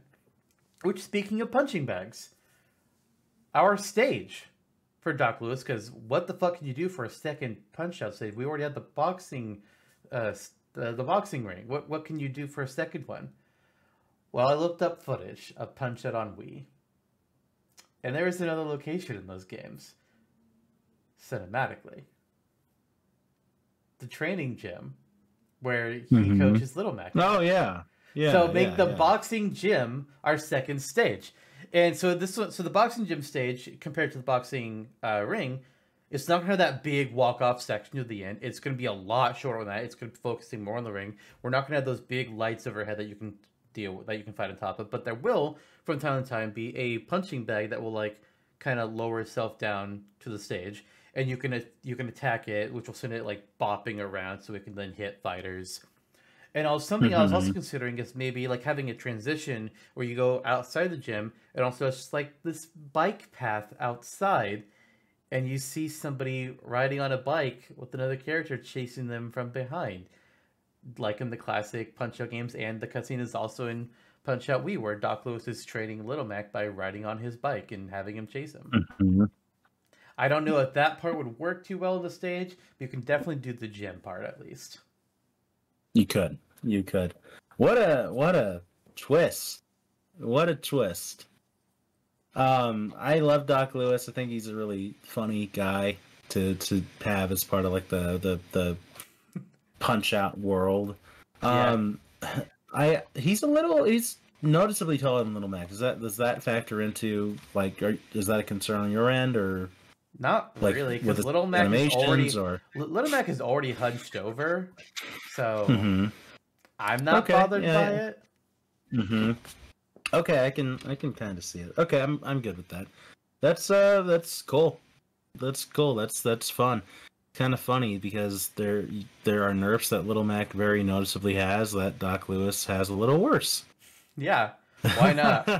And I'm like, but he might be better in some aspects. It's like I don't have like the technical knowledge on a lot of those stats and like the knowing like what things work with attributes and even anything on the competitive scene. So I can't like go super in depth. But I'm sure there are some ways that they can make him be better than Little Mac, then instead of just making him being a worse version. Yeah, I mean, him being weightier is already a help, and maybe a few attacks hit a little harder. Yeah. There you go. He can throw his weight around. Cool. Very nice. Very, very interesting. I like the character. Not a bad idea. Even a curveball when considering a Punch-Out Echo, since so many people are like, "Oh, it's a joke. You'll put in Glass Joe." Blah blah blah. I thought about it, but Glass Joe would be an even more of a joke than Doc Lewis. Yeah, he would be. He sure would be. Yeah, he would literally be Pichu. But even more pathetic in some respects. Okay. This is at least a little bit of a curve. Not in some respects, not as much of a curveball as Doc Lewis, but in other respects, Yeah, because you wouldn't quite expect this one. My next one is from Xenoblade, and it is Alvis. Okay. Mm-hmm. One part of the machine. Mm-hmm. Leave it at that. Logos. Yeah. Yes. He's a pretty interesting dude when he first came around in Xenoblade 1. At the same time, with his runtime, wouldn't quite expect him to be as celebrated as he was. But then we got into Xenoblade 3 DLC. Hmm. And we're like, oh, this changes everything. This kind of changes everything. But for that, all that being said, this is more his original Xenoblade look, wherein he was, other than Shulk, one of the characters that could actually use the Minato without any sort of ailment or No drawbacks. nerf befalling him. Yeah, precisely. Even capable of the Minato Purge, where he's shooting out energy from the Minato, which I think could be subbed in somewhere in the moveset as a unique attack for him. Final Smash? Not sure. It may have to be a callback to the DLC from Xenoblade 3. Zamza. What was that? Oh my god! Yes, absolutely. That yes. There you go. There you go. Call in Zanza to do some funky little things in a CG moment, probably. Yep. Yeah. So Alvis got a bit of an upgrade recently, and we are acknowledging this. I thought of other Xenoblade characters that could potentially, and we may get into this more a little later on. But I was for the longest time, I was like, oh, maybe Malos could be a Shulk Echo, and well enough. But again, referring to stature, I mean Malos is just noticeably taller and stockier than Shulk. Fair. And I also thought of Dunban, but I'm like, what is this, Pichu but Shulk? What is this? Little Mac but Doc Lewis? Yep. Funnily enough, there would have been that dichotomy there if I went with Dunban after all, but unfortunately, he just has to be relegated to the memes. Oh, hey, there's Dunban over there. I mean, Alvis makes more sense anyways because, Mm-hmm. like, Dunban, he has his own different weapon that he doesn't use like you would, like Shulk uses Like the katana, yeah. But Alvis does have his own sword in Xenoblade that he uses like Shulk uses the Minato. So it makes a lot more sense to have it be Alvis instead. Yeah, absolutely. Again, Xenoblade, there are many picturesque locations in Xenoblade that could be at their own stage. We are so far so good. Yara Plains has a unique layout, I would say. Oh yeah, Cloud Sea of All Rest is pretty interesting. For this, we're veering back to Xenoblade 3 though. Oh, giving a callback to the most recent game. Fair. With the Black Mountains from kind of the final point of the DLC story featuring Elvis. So isn't that where Prison Island is in both Xenoblade 1 and Xenoblade 3? I'm trying to recall because I had written this down a number of weeks ago. Yes, it is Prison Island, but it's yes. So it's a portion of where Prison Island is. There's also the Gondoro Cathedral, the Gravina Bridge. So it could be kind of a movement. We don't have a traveling Xenoblade stage, which I feel makes a lot of sense for Xenoblade to have. The problem with it is, while Xenoblade has these huge zones, they're typically grass. It's like a traveling Gourmand stage would not be super thrilling. No. But if you do this, or you do the area where the air of the sea is, that would be more interesting. Yes, stage. Is that stage uploaded yet? That stage, if it's not uploaded, will be coming this year. Oh, it's coming Nice. the same time Deep Sea Metro we posted, so it's going to be up before this episode is. Wow. Double time on the stages there. Nice. Yep. Yeah, so the Black Mountains call back to Prison Island, the cathedral, the Dragon Gate, travel around, see the little the little pals running around. You know, your Dragoon Turkin and Dark Dragal and all the hits. Tyrkin. Doing their... I want to play Tyrkin. That would be great. Really do want to play Tyrkin, honestly. Mm-hmm. Yeah, they're interesting looking little guys. They are. And you'll get to see them on this stage. Thanks, Alvis, for being a part of our proceedings today. Fuck you, Shulk. And Rex. Let's show you a bit of the old world could have been a stage too. Wow. Yeah. Man, that one might be a little bit. Honestly, I've thought about making a stage for that for like one of our Xenoblade 3 characters. Like, I don't know how you do this and make it work and not kind of dumb. So I didn't. Yeah, they'd say, "Isn't this just own it?" But yeah, that's basically the problem. That's basically the problem. Mm-hmm. It's like, man. Mm-hmm. Yeah, that's why Zanza isn't here. No, Zanza's the Final Smash. Although Prison Island itself, Prison Island from Xenoblade 1 would work for a stage as well. Mm-hmm. Mm-hmm. Yeah, it would. Alright, so for my fifth one, this one might be a stretch because there's some aspects of the character that they are an echo of. It's like, do we really want to do this? But I'm going to go ahead and propose Gooey from the Kirby series as an echo of Kirby. What? So that's the question of Kirby hats. Is Gooey get all the Kirby hats? Does this work any differently? Because in Kirby's Dream Land 2, Gooey can copy abilities. So it would make sense for Gooey to be able to have all the same Kirby hats as Kirby. And hypothetically, if they've already done all the work for Kirby, it shouldn't be any more difficult to do it for Gooey. It should just, it should hypothetically just work. So I'm going to propose it just works, because,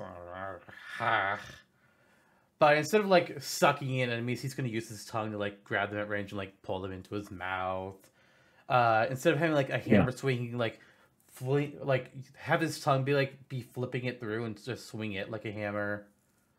The fire ability, I think I would change that one for that dash attack, or I don't remember if that still is dash attack or did that changed. I think that might have been changed. Rock, the stone ability, that can really just still be the stone ability. Maybe he turns to different statues than what Kirby gets. Because sure, why not take that opportunity? And then Dub Special with the sword. I mean, you could do the sword again, or you could do it again and have it be his tongue that he's wielding, like the cutter sword that Kirby uses. It works pretty easily as an echo. The only real big question is, are you doing anything different with the Kirby hats? Are we going to have them at all? Or are we just have them be the same? You can't really do it any other way. It's got to be one of the two.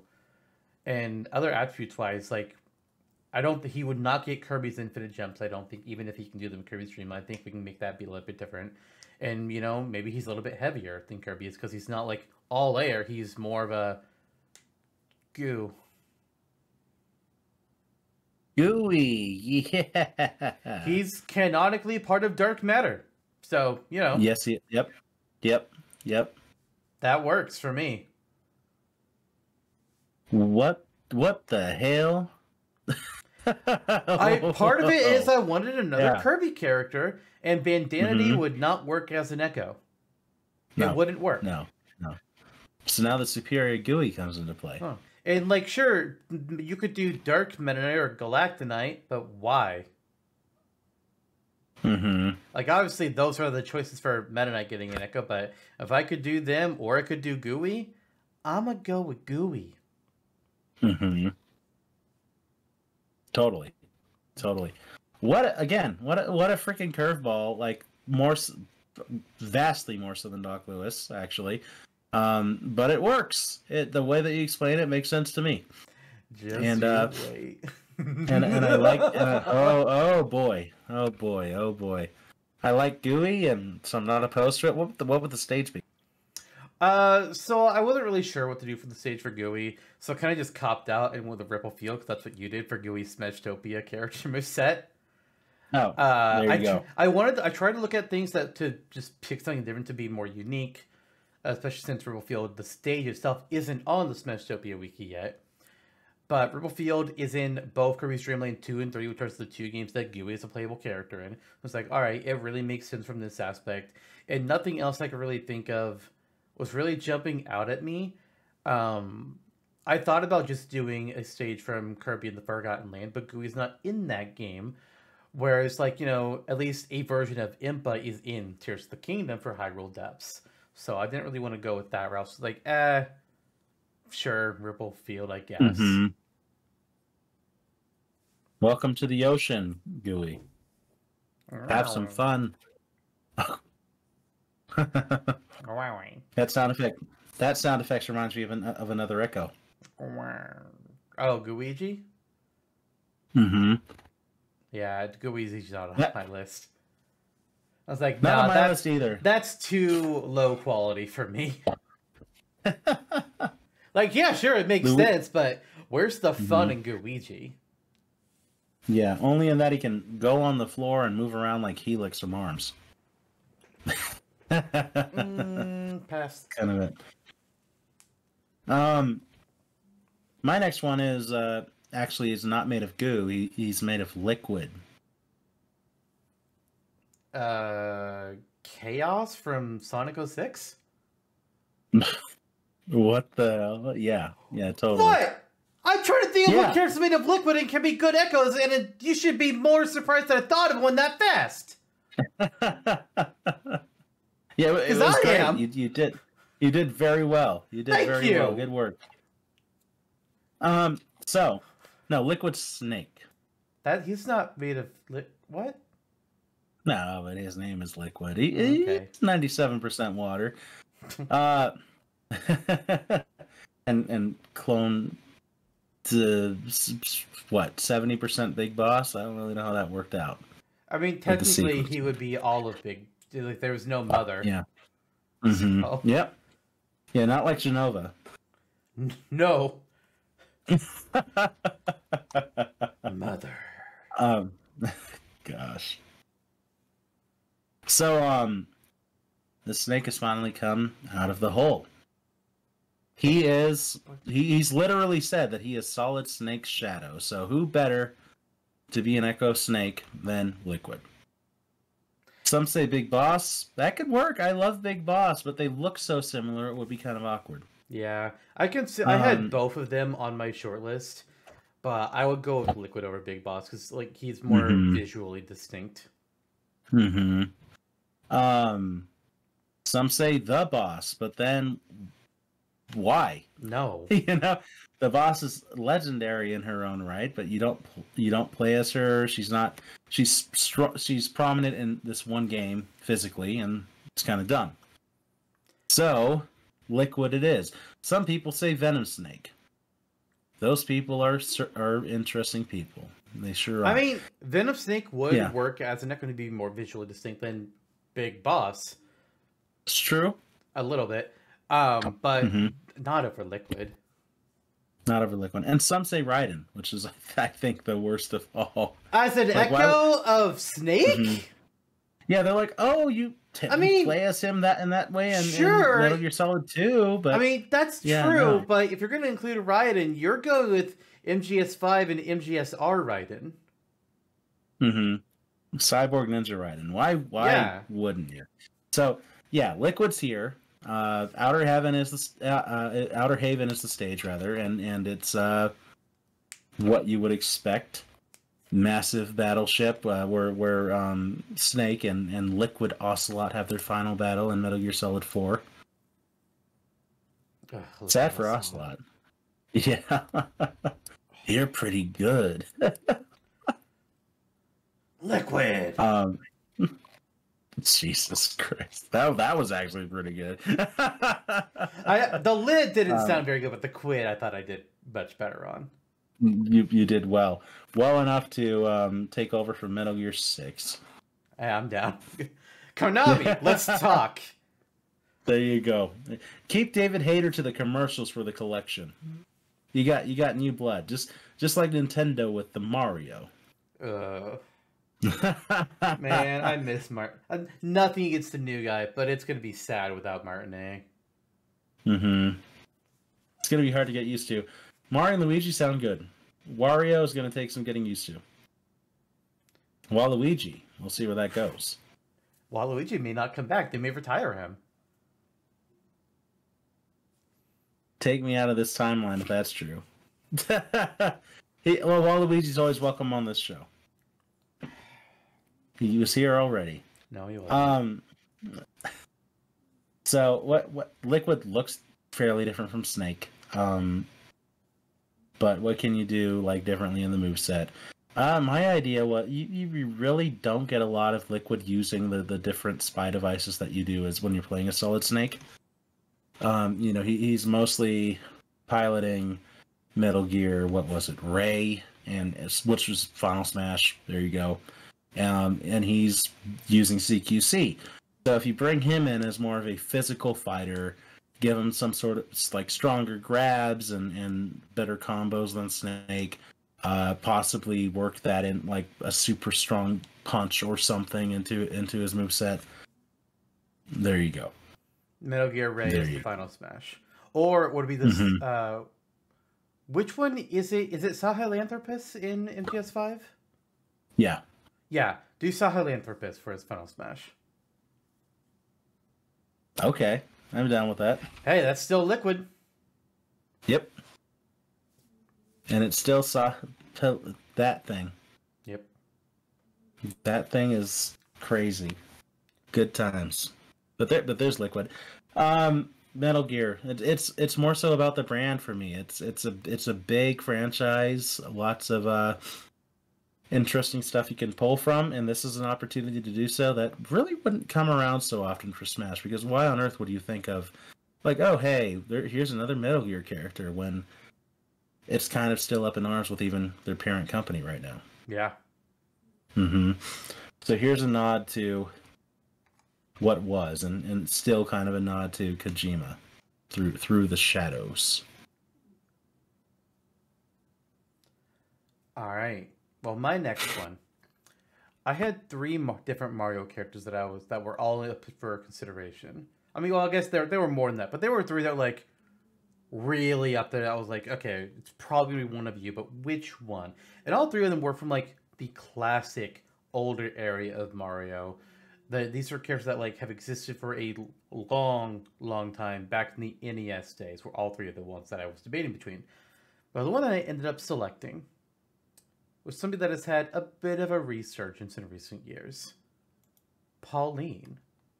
First appearing in the original Donkey Kong as Lady. Has appeared since in the Mario vs. Donkey Kong games and Super Mario Odyssey, where she is now the mayor of New Donk City. And she's now a playable racer in Mario Kart Tour and Mario Kart 8 Deluxe. It's like, all right, Pauline might be joining the... I feel like at this point she needs to be joining at bare minimum the Mario spin-off roster. Like, come on. Yeah. If we're gonna have definitely. Rosalina on there, I want Pauline in all the future Mario Karts. I want her in the Mario Golfs, the Mario Tennises. Bring her in Mario Party. Is Rosalina even in Mario Party? I don't think she is. She may be in Super Mario Party. She might be, but absolutely bring Pauline to the Mario Party series. She needs to come back. Like, we've had this opportunity now to do more with her, and her being in the Mario Kart games, I think is going to be a big boost to that. So I'm saying put Pauline in Smash as an Echo Fighter. Now here's the interesting question: who is Pauline going to be an Echo Fighter of? Because I already said that characters that already have an Echo are not getting a second Echo. So she's not an Echo of Peach. So who else is there? Lucario. Pauline is an Echo of Rosalina. Now you might be thinking, wait, Of course. how? How though? Because Rosalina has the Luma. So how would Pauline work? Because she has Cappy. This isn't Pauline. This is Pauline and Cappy. No Cap, guys. Well, she does have her hat. Oh, true. Yeah, with Cap, guys. Yes. So this is Pauline, and she's has Cappy subbing over the Luma. So we're still gonna be able to maintain that stuff. Some of the news I'm not really sure how we make gravitational pull really make sense for Pauline. I don't know how that works. Ghostly gather or something, I guess. Fuck it. But height wise, she matches. She can match the poses. I mean, it might be a little weird seeing her like kind of float through the air, but she's got a ghost with her, so screw it. We're just having fun here. It works, I guess. Instead of the star bits, Cappy can toss out little ghostly shots. This works, or like little caps of like other members from Bonneton or something along those lines. I think this works. I think Pauline can easily work here. For her up special, where Rosalina would do like the sling star, she can instead have a spring from Donkey Kong propel her up into the air. Yeah. Wow. I didn't know what to expect. I did not know what to expect at all when you said Pauline. Yeah. That is really something. And their Cappy is not in the form you might suspect. People when they think of Cappy and Smash might just think, oh, he's gonna possess the hat and you throw it and bada bing bada boom. But that's really interesting. Yeah. Really interesting. Nice callback to Odyssey as well.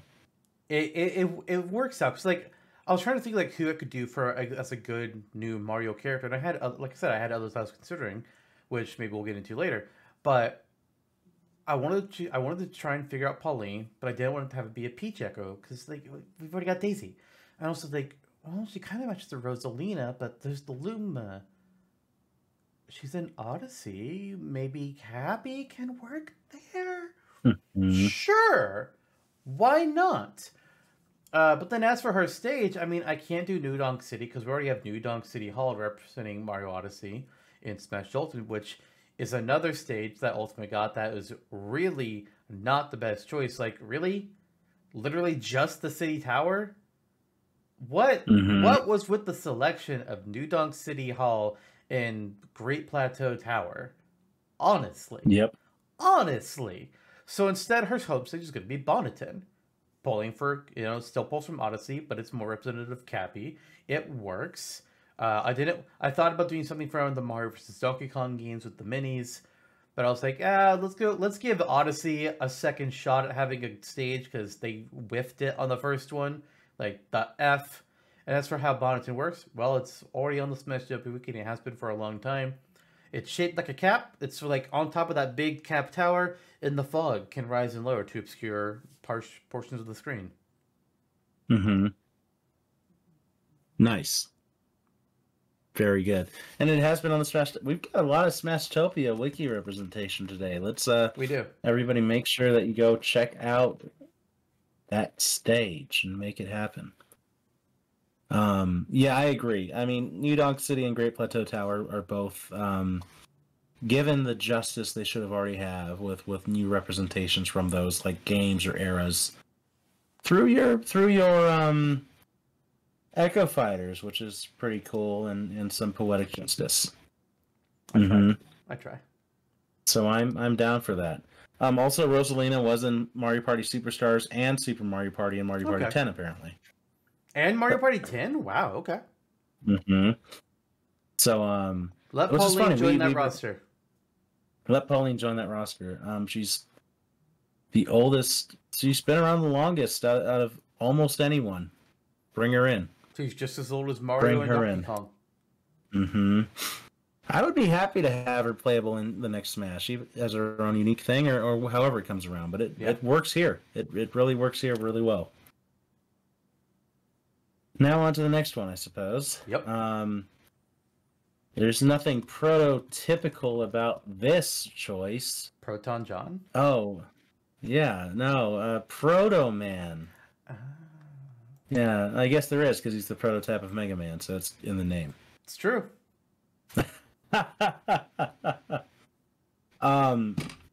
So yeah, we're seeing a trend.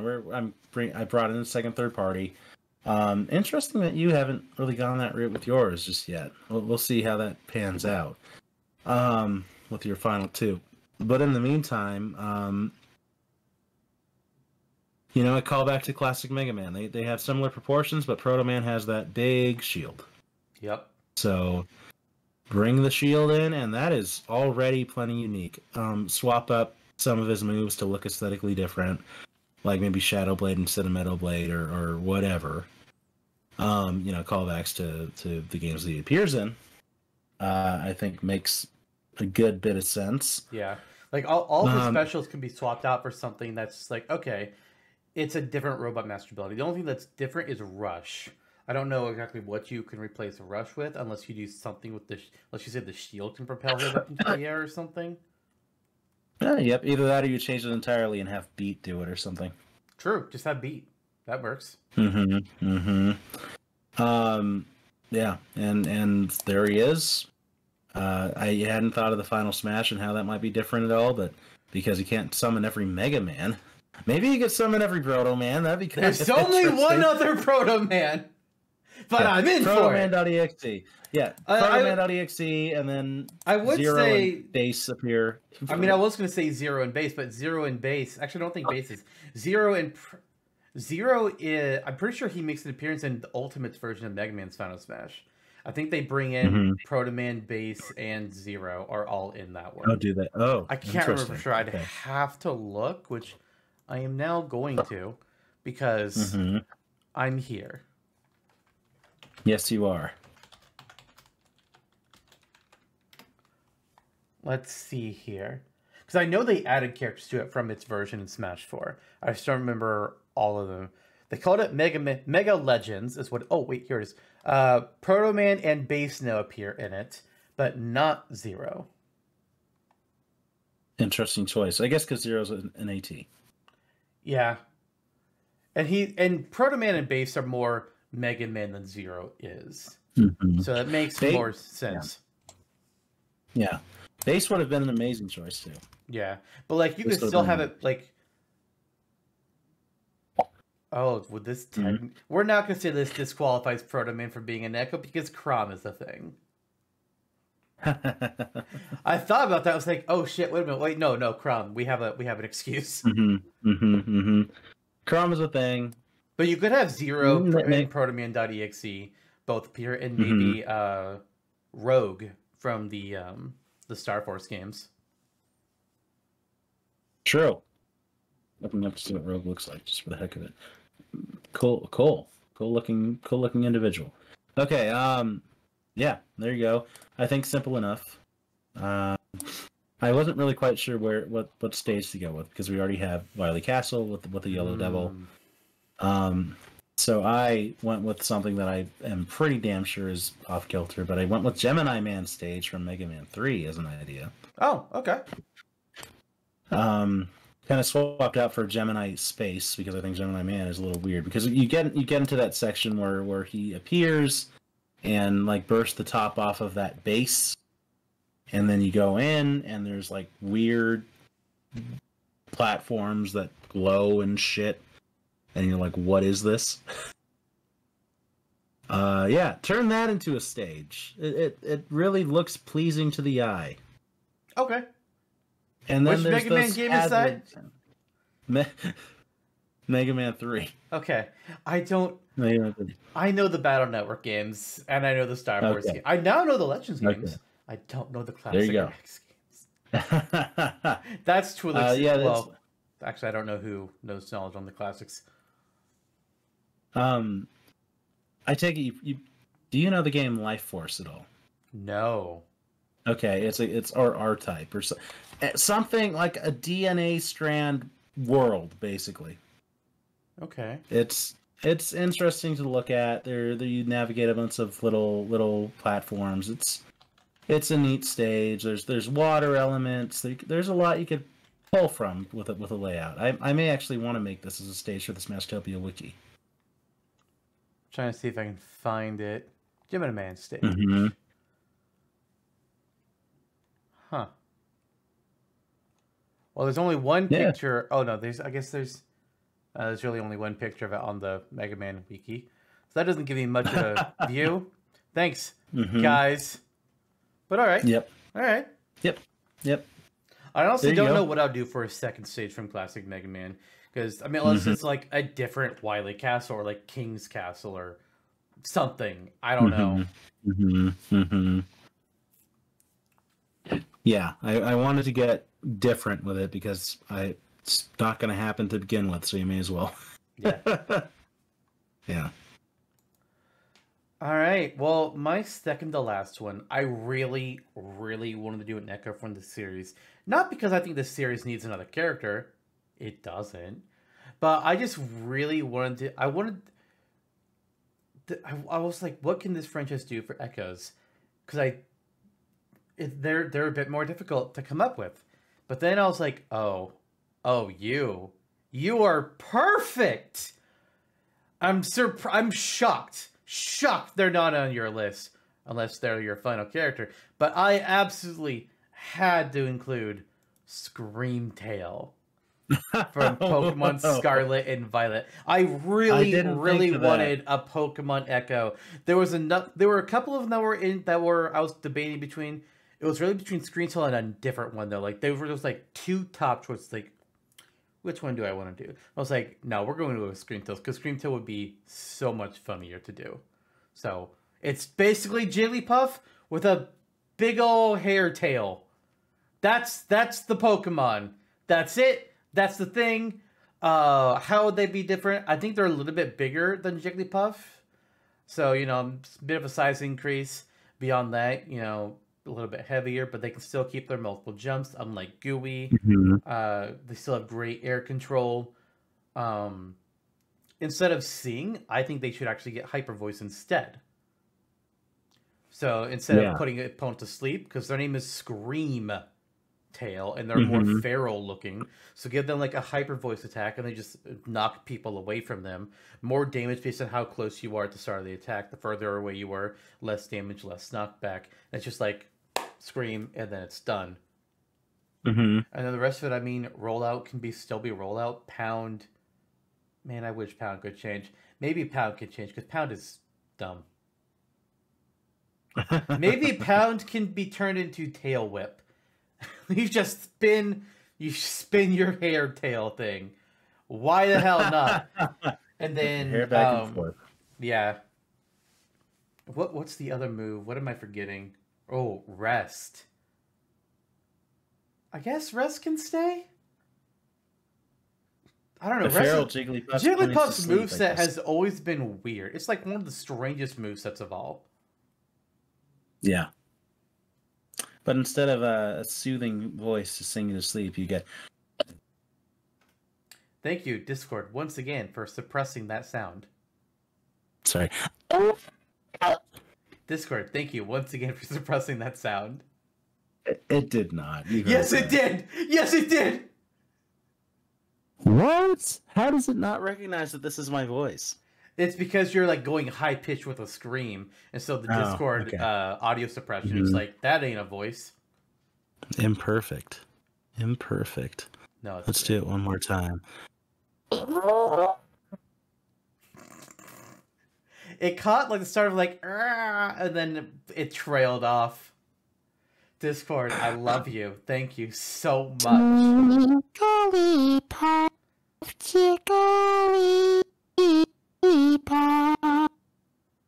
Oh, that worked at least. Mostly, it cut out a little bit, but it was like 98% there. Okay. But yeah, Screamtail, because why not?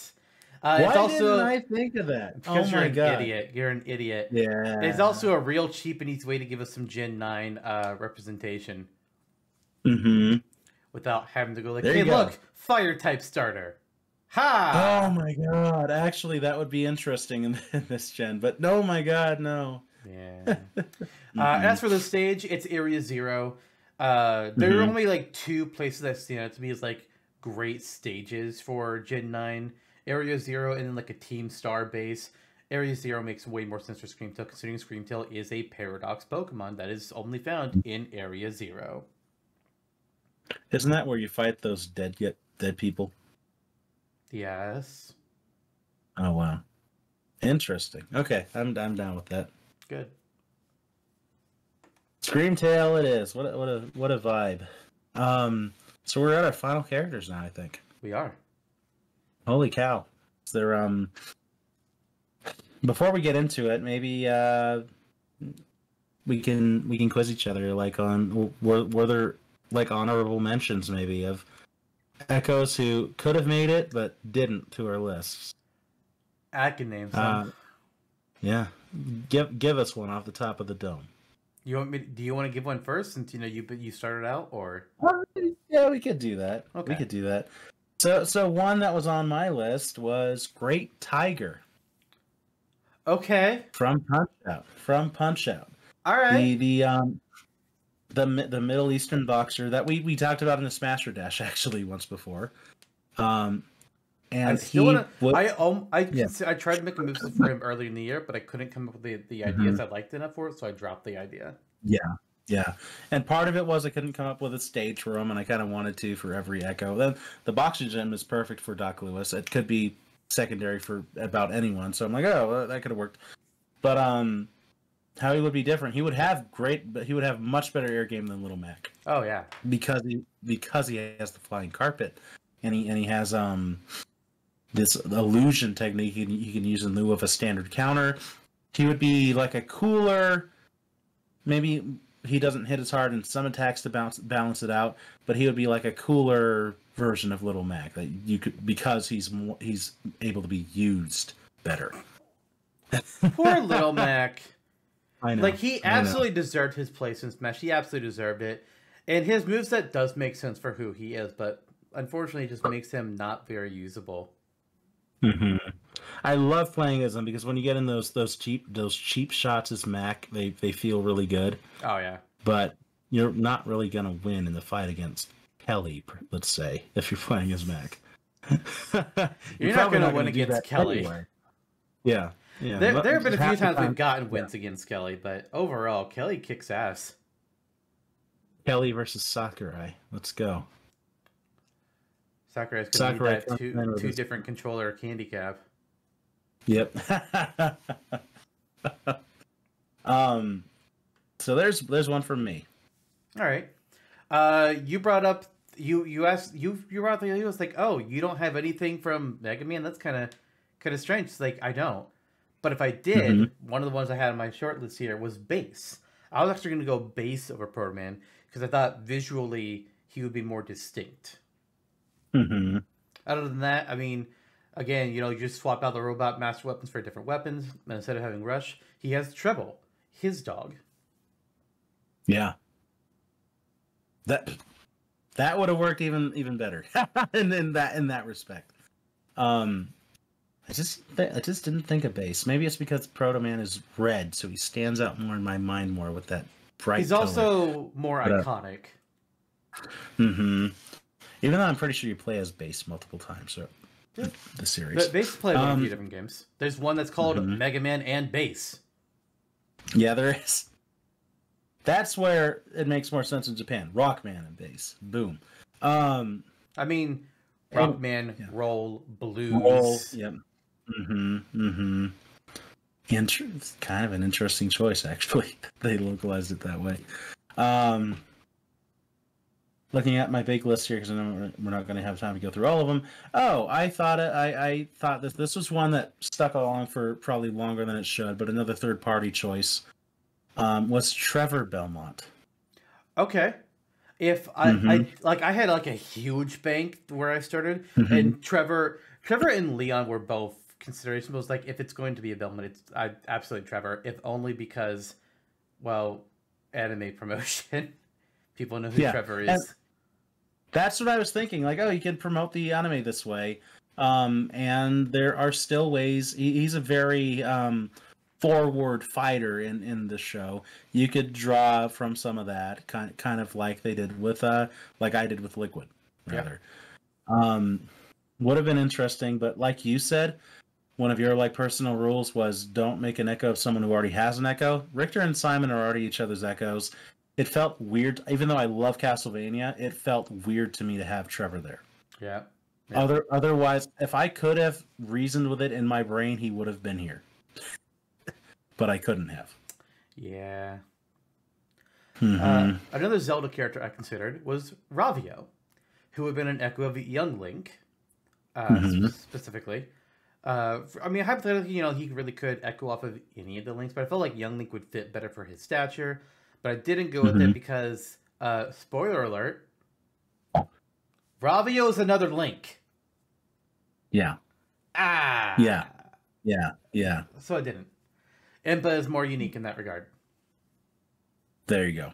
There you go. I would love a Ravio who, because he's primarily an item seller, taking the fire rod and the wind rod and the sand rod and all of his rods from A Link Between Worlds and being the rod guy in Smash. That would be awesome. As an Echo, so I get you. This has a neat design though, so at least it would have stood out that way. And he could have pulled in A Link Between Worlds for a stage, which would have been pretty cool. Yep. Let's see here. Another one I considered, and you would be surprised that this didn't make my list, was Zale from the last story. Of who? Ike, maybe? Yeah, I was thinking as an Ike Echo. Okay. And I justified it in my brain in that way. Just bring his arm down a little bit, and you have fairly standard sword fighting pose. Okay, bada bing, bada boom. The only reason I didn't go with it, I couldn't justify it in my head. Like, why would there be a last story character here? Fair. Like, why would that be a thing? I mean, otherwise it was all there. Just put gathering in there instead of counter, I guess. And you could get with the rest somewhere down the road. Maybe toss in a like he's a hybrid of Ike and Roy or something, and better than Crom because Crom's there. Crom is there. It would have been great. It would have been great, and I wanted to give him that mention now because it just was not going to happen in my actual 8. Yeah. With Stargazer's Tower as a stage, because that would be preferred. My next one is actually a character that you dismissed previously, and you know what? You have a good point on him, but they were still a character like I considered deeply. So Malos as a shell. Oh, really? Yeah, would have been like heavier, stronger attacks. Would not have had the Monado arts. He would have been replacing that move with something else. But thinking about like how Shulk stands in Smash and how his anime first, it's like actually, you know what, Malos, it would be kind of weird seeing him do those. Mm-hmm. Yeah, that's the only reason. Like, he's an important character, and justifiably you can make a moveset very similar to Shulk out of him. It's just the stature. It's weird. Yeah. Mm-hmm. So I feel you there. Also from the Zelda universe, I had a Zelda Echo on my short list. Almost did it because it would be so weird. Because he's not an echo of anyone from Zelda. He would have been my villager in Isabelle Echo. Okay, I'm trying to think if I can. Error. No, it's not error. Would it have been Ravio? No. Could have been. But it wasn't. It was Tingle. Okay. All right. Tingle's Rosie Rupee Land design, where he's more bulbous. True. That makes sense. Yeah. So I feel like the stature argument, I mean, it was there. He could have pulled from their bones fairly easily to draw an animation. But ultimately, I'm like, I'm not really sure what totally cooled me off from the idea. I think Honestly, even using his Ruby Land design, matching his shape to Villager and Isabelle shape, that's oof. Yeah, it's something in there, like it's the head or something. It's like an onion. Yeah. But otherwise, I was like, hell yeah, let's do this because it's so off key. You would not have imagined it happening. I wanted to throw that curveball in there, but at the last second, I was like, nah. Fair. Mm-hmm. Otherwise, I mean, the balloon Tingle was in Balloon Fight, his own version. It's true. Mm-hmm. I mentioned how I had 3 total Mario characters I was debating between. One of the other ones was Wart from Mario Bros. 2 or Doki Doki Panic. Would have been an echo of Bowser, obviously. Instead of fire breath, he would have breathed out damaging bubbles. Mm-hmm. You know, what the hell? Whirling Fortress would have had to have been changed to something else. But like his side special, and the ground pound attack, they both could have worked the same. Yeah. That would have been great, actually. I like that idea. All of my Mario ideas were of classic NES era characters. Yeah. Except for Cappy, I think technically. Right. I think you went with the right one just because Pauline is becoming the most iconic character, and Wart has been sidelined for quite a while. Yep. But I still love the idea. I would love for Wart to come back. Wonder actually would have been a good spot for Wart to have a one-off Honestly, as a boss or something. Yeah. It's such an odd game. They could have done it. I mean, I don't even know who the bosses are besides Bowser. I don't know any of the bosses because I haven't looked at. I've tried to not look at anything for Wonder beyond what was in the trailers. Me either, actually. And I'm still in the first few worlds, so not a whole lot has been unveiled yet. But it's a great game, and there's a Wonder Flower in every level, which is actually kind of a surprise. Lots of effort. Good, I appreciate it. Okay, Wart. Birdo as an echo of Yoshi. Okay. Almost happened. That was on my big list, but I was like, I couldn't really make it right in my head. It was weird imagining Birdo do a flutter jump. Mostly. Now I'm thinking, you probably could have just turned it into a standard jump without it being a big deal, but I didn't. Have her shoot eggs instead of swallow things and turn them into eggs. Yeah. The reverse Yoshi. Otherwise, the other moves could theoretically stay the same, and you got your character. Birdo's actually kind of oddly, like, unlike Wart from the same game, has skirted under the radar all this time, but has always appeared in at least one or two spin-offs or something each generation. Like, they're a perennial character at this point. I wouldn't be against her inclusion. It would just also be weird. She's also the only character in Captain Rainbow that wasn't in fucking limbo when they were adding to Captain Rainbow. Mm-hmm. It's like, I don't know why Birdo's in the game. Because the concept is like, oh yeah, Captain Rainbow is helping out these characters that have been in Nintendo limbo, that they haven't really been in any appearances, and they've had no attention. Little Mac, Takamaru, somebody else that I forgot because I can't remember who they were anymore, but I had another name in mind. But then there's also Birdo's there. It's like, why is Birdo here? Mm-hmm. Mm-hmm. They just wanted to follow through on a certain joke, I guess. Oh, yeah, I forgot about that. Mm-hmm. But, yeah, different times nowadays. Birdo almost made it. Birdo was almost there.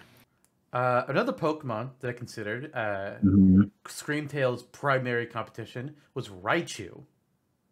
Oh, wow. Get the entire Pikachu evolutionary line in there. Honestly, I wouldn't be against it. It would have been great. Mm-hmm. Definitely. But, you want a different route? I imagine, a stronger, slower Pikachu? Yeah, basically, yeah. Heavier. But then Screamtail gets to represent Generation 9, so that's why makes sense. I'll ultimately went with Screamtail instead of having another Gen 1 Pokemon. Mm-hmm. It's fair. Let's see here. Roxas almost made my list. Almost. Until you and I actually had a discussion about it, because I'm not the Kingdom Hearts expert here. You are, and you had said, Roxas actually fights in a different style than Sora with dual blades. Yeah. Almost happened, and yeah. In the beginning of the game, when you're still the tutorial section, he fights with one Keyblade. But then after that, Roxas is known to be a dual wielder, and that's how he works in 358 over 2 days. Mm-hmm. What a name! Yeah. What a name! Kingdom Hearts, but yeah, I almost went with them because predominantly, I mean, there's some research that went in here predominantly because looking at Kingdom Hearts echoes, yeah, a lot of people say Riku, and that would make more sense as like the anti-hero of the game, far more prominent. But they went Roxas because they said, "Oh, he's literally Sora's Heartless. He should be the Echo." Sora's nobody. Sora's nobody. Yep, Sora's nobody. That's right. But yeah. I'm like, okay. So on a technicality, that did not happen because most of the fan base had a different idea than what would probably happen. The fan base also thinks Banjo-Kazooie could have been a Duck Hunt Echo. True. True. Didn't say we were smart. just said we're scrappy. Yeah. You mentioned Roxas, so I'll go ahead and mention that Riku was also a high consideration of me for my list. Single Keyblade, so fits that style, and it could have replaced some of the techniques. Like instead of having Fire, Blizzard, Thunder, could have been just Dark Faraga or Dark Thunder and Dark Blizzard. Just have like the darker versions of those skills, and then other darkness-based attacks that are basically the same thing as Sora's. I actually at one point Riku was like in my actual list of 8, but I cut him late. I think I actually cut him for Screamtail, funnily enough. No, I'm sorry, it wasn't Screamtail. I cut him for Louie. I cut Riku for Louie nice. because I was thinking about it, and I was thinking about, like, from a realism perspective, how Sora got into Smash, and how Disney wasn't the problem with making Sora work right. It was Nomura. And it's like, okay, thinking about Nomura is not going to allow Riku to be an echo of Sora. He's going to veto that hard. It's like, all right, I'm going to cut Riku from my list. Otherwise, he would have been there in his stage. Honestly, I thought of the characters first. I did the stages after that, but it probably would have been something to do with the Realm of Darkness. There you go. If Sora's stage was out of that or Destiny Islands, if Sora's stage wasn't Hollow Bastion, then I would have Riku's be Hollow Bastion. But then they give it to Sora for some reason instead of giving it Destiny Islands or Traverse Town. That threw me. Funky Kong. Yep. Yeah, that was added funky mode. Donkey Kong, but bring the bongos back for the final Smash. And have or do like a jungle beat kind of thing. That'd be cool too. And have a surfboard personally, but yeah, and that's what I was leading into, and have the surfboard somehow. Yeah, I would just have him like create a big old tidal wave on the stage and wash people away. Funkalicious. Yeah. Sure. Minecart. There you go. There's the stage. There you go. Here's one that's gonna throw you. Masked Man as a Lucas Echo. What? Yeah. That was something that made it very far in my consideration. Obviously, it'd work a little bit different because he's more with electric techniques and he has his sword, whereas Lucas does not have a sword. But I figured you're like, yeah, they could. I think you could make this work. Change some of his normal attacks to where they're using the sword instead of like basic punches and his weird headbutt thing that Lucas has. And then he goes more with electric things, so he's not going to be doing a PK freeze or a PK fire. He's doing more attacks. I would go into more depth about it, but the Earthbound Wiki does not have much information for me to pull from in that respect, so I didn't really have much to work with. That's fair. That would have been really interesting if it were able to be pulled off, but I'm not the guy to talk about that either. Nope. Would have been more TurboTax's lane. But interesting thought. That's for sure.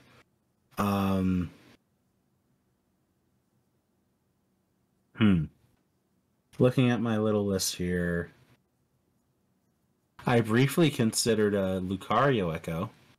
I had a couple that I considered. And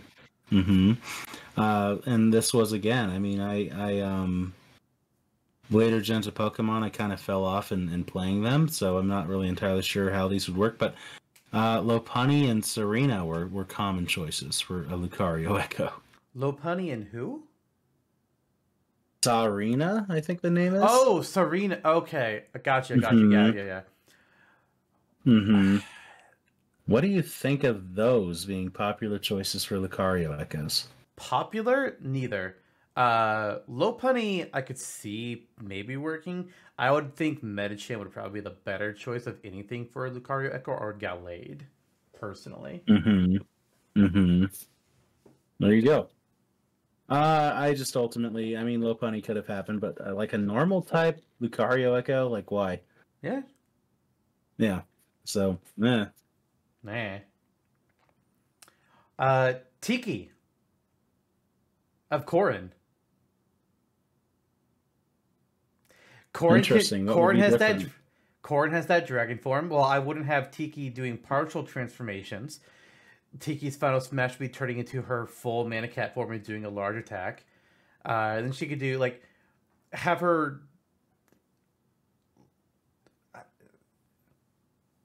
It's mainly the dragon thing. It's mainly the dragon thing. I don't think I'd want to do partial transformation with Tiki because we've never seen that be a thing. I mean, I guess as an Echo you could arguably make it work, and it's fine. It's fine. Mm-hmm. Sure, it's Mm-hmm. fine. But I would feel weird doing it. But like even then, like for the standard special, just breathe out a fireball. Easy do. Mm-hmm. For the Mm-hmm. side special, lunge forward with a lance. Why not let Tiki hold a lance for that? She's never done it, but fuck it. It's an Echo. Yeah. I didn't go with it because that wasn't a fully fleshed out thing with the attacks, and also we have enough Fire Emblem. We have enough Fire Emblem Echoes. Yeah. Yeah. Yeah. Yeah. Um, would have been interesting for sure. I love Tiki as a character. I have a hard time wrapping my head around some of the moveset concept, but I mean it could work. It could work. Mila Tree as a stage, I guess. Probably. Something like that. I don't know. I Don't don't tell know. me the J-pop idol shop from No, Sharp FP. no, no. I would probably, if not, pick something like related to Tiki, something that's related to Manakets in general, like potentially the Dragon's Gate, or Yeah. this. You could even go with the Somniel from Fire Emblem Engage because promote the new game, or Mm-hmm. something. I don't know if there's anything from the original Fire Emblem that would work for her. Mm-hmm. Uh, I just probably. But Considering yeah, all what? the awakening stuff, I would personally want to shy away from awakening. But if I gotta go Military, then I would go Military. Mm-hmm. That's fair. Um, cool, cool, interesting to think about. Definitely, I love the character. Um, you want Fire Emblem? I'll give you Fire Emblem. Sale made it a lot further in my thought process than Priam did because fuck him. Priam was even in consideration over Black Knight. In the greater list of things, like maybe a top 100, sure, like he was in there. Like I had three Black Knight was. characters. When I had my huge list of things, like I had three potential Ike-Echoes, none of them were Priam. I had Black Knight, Mhm. Hector, and Edelgard. All good. All Yeah. good. Yeah. Black Knight, I have trouble with the armor. That makes it the stature like yeah. I mean, even with Buff Ike? I guess. Yeah, I guess it could have worked. Guess it could have been that way. I also would have gone Who can Hector I sub- anyways, because we already have Mhm. Ike Mhm. and Mhm. it's an axe. Yeah.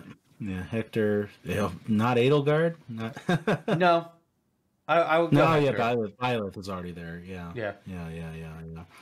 Hector would be a great choice. I would probably go Hector as well, but I do like Black Knight would fulfill a personal desire. Yeah, very loosely, never actually considered him seriously. I thought I would mention it though because if you have an opportunity to say fuck Priam, you may as well. Well, that's your choice. I wouldn't. But another one of my honorable mentions is Foreman Spike. No, really? as an echo of Wario. Nice. Now, for Forward Spike, he hasn't come back in a 3D way, game-wise. He's in the Mario movie, but game-wise, he was in Wrecking Crew, and then he's in one of the Mario golfs. I don't actually, maybe he has mobile or a 3D model in that, but it's old. It's a very old game at this point. But I figure, like, I'm looking at the design he has in Mario movie. It's like, tweak him. He could work as an echo for Wario, making like this. He's this short, fatter guy, kind of a booster situation, and that is just make him be Foreman Spike, and he can work very similarly. He's still got the bite attack. He can still have the corkscrew. His side special would have to change from being the bike to something else. I don't know what it would be, but something else.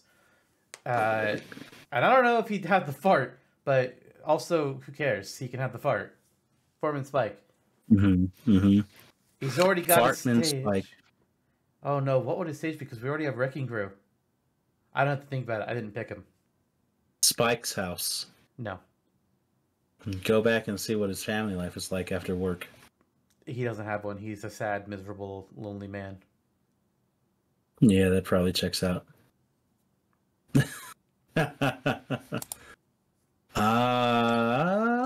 Let's go ahead and cap things off here, because this episode's gotten longer than we thought it would. So let's just do one more honorable mention and call it there.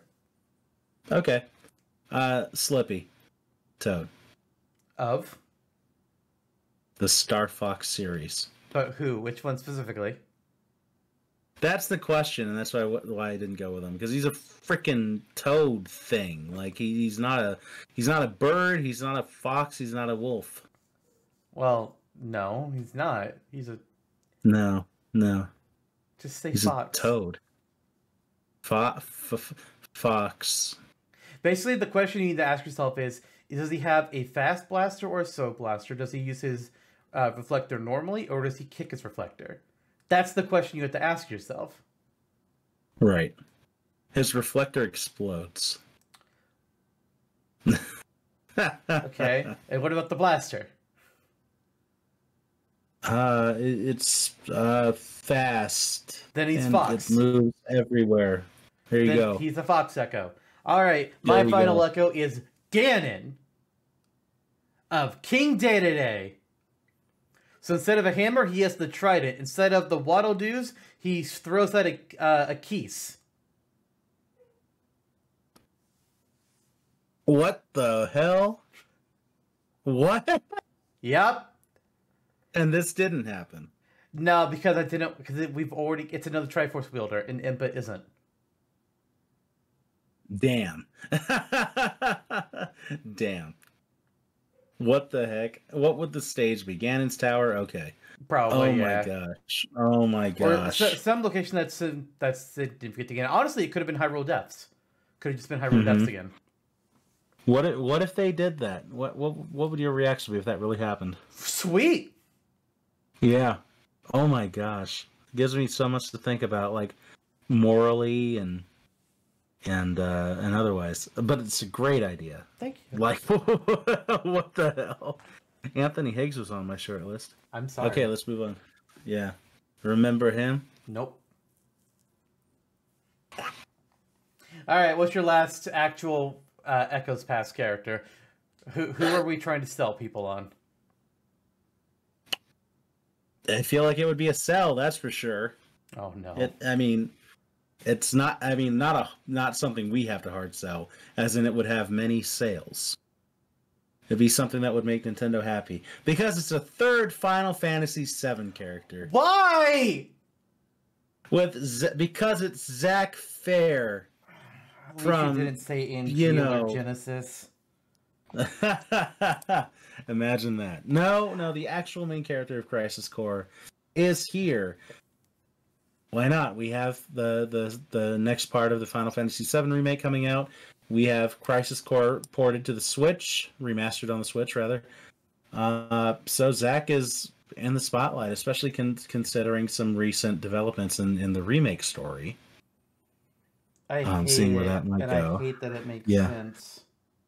Oh, it makes sense. Square Enix, hearing Nintendo is making another fighter pass with Echo fighters, this is their perfect opportunity. They don't have to sell Tifa or do a whole lot of effort. They just need to have Zack in. They can have Zack in and change a couple of his moves, maybe in like a Ken-like fashion, and call it a day. And have a yeah. I mean, one distinct feature that is different about how Cloud and Zack fight is that Zack fights using the back end of the blade. Mm-hmm. He does not use the blade. He hits them with the blunt back part of the sword. Because a big thing in Crisis Course between him and Angeal is use brings about wear, tear, and rust. So he does not want to use the blade. So visually, we already have that distinction. You do have that distinction. Theoretically, you could make his final smash would have to be different. Oh, actually, wouldn't have to be. You could make it. He doesn't use Omni Slash, so yeah, it would be different. What would it be, like a Apocalypse or something? He does have a couple of his own unique limb breaks. Most of his moves, like most of his limb break tier moves, are like based off of other characters. Like he has an Octo Slash type attack from Sephiroth. Right. I can't remember offhand what he has from his list of moves, but he could have something different at least. Yeah, the DMW system. Yeah, with the casino roulette. Have him cast every multiple time spells he uses it. He uses a different final smash, and it's a roulette wheel. No. Oh my gosh. No. Yes. No. Yes. Terrible. And so there would, even for a third Final Fantasy VII character, we're going through that loop again. We were shocked by Cloud, really shocked by Sephiroth after the fact. If Zack gets revealed, I walk out of the room. It's like, no, this is stupid. We've gone past the point of believability. No, this is dumb. But it's one of your favorite games. I like Final Fantasy IX more than 7. Yeah. There you go. And Zidane can't be an echo of anybody. You can have Steiner. What? No. He could be an echo of somebody. No, he can't. Make him an echo of Ike, maybe. Yeah. I wouldn't go. Day-to-day wouldn't make sense. No. But Zack isn't here as a want. He's here as a... They would totally do this shit. Zantok. He's off as a fuck They would totally... As for a stage, at least there's still plenty of great stage ideas from Final Fantasy VII to take from. Gold Saucer was the obvious choice for me in my head. I was like, wow, great. But you could also do Nibelheim. I wouldn't do Nibelheim. Easily, yeah. I do Shinra Mansion. Yeah. Okay. Also fair. So there are... But as for me, Gungaga. And as for my final Echo Fighter, this one, I threw you a few curveballs. But my final pick is Mach Rider. A character that you and I discussed a few times in the past. And now this Mach Rider doesn't have his bike, because he's not an Echo Fighter of any character that uses a vehicle. And when I say who, okay, you know what? I'm just gonna ask, who do you think he's an Echo Fighter of? Zero Suit Samus. Correct. Oh. Yes, he is. Wow. Now, Captain Falcon makes more sense, but Black Shadow is here. And I was like, oh, I mean, Ganon, Dorf, I don't want to do that. It's like they had two characters that are already... They have the two echoes of the same thing. That's dumb. That's boring. That's lame. I don't want to do that. But I was trying to think, like, who would make sense here? It's like, I mean, seeing him stand and pose like Zero Samus, the animations, those might be a little weird. That would really make me happy. It's a stretch. It's definitely a stretch in that regard. But yes, I do have him as an Echo Fighter of Zero Samus. The Paralyzer gun. I mean, he has a gun, so he can shoot an energy blast out of that. The Laser Whip, he can use a Chain Whip. Easy there. Just flings out a big old heavy metal chain. He can have a Flip Kick. Sure, no fucking problem with that. Whatever the hell her other move is, it's another acrobatic type thing. He can easily do that. There's no issues here. Now, if anybody's thinking it's like it's weird to have him do the kind of animations that Zero Suit does, I get it. I do hear you in that you make sense. And so I prepared a second character that he could be an echo of. Really? Solid Snake. Oh, interesting. It would work as well. It would. It would work. It's more about explosives, which Mudcrusher doesn't really have. But Mudcrusher is also kind of like a futuristic-ishy, like street bike racer type of character. So who says he can't have some kind of weird futuristic rocket launcher gun? I don't know. Fuck it. Why the hell not? And his stage is just literally the Mach Rider game as a stage. The NES game. That would be great. It's just how it's going to work like that. Kind of like how the SNES Mute City stage works. Nice.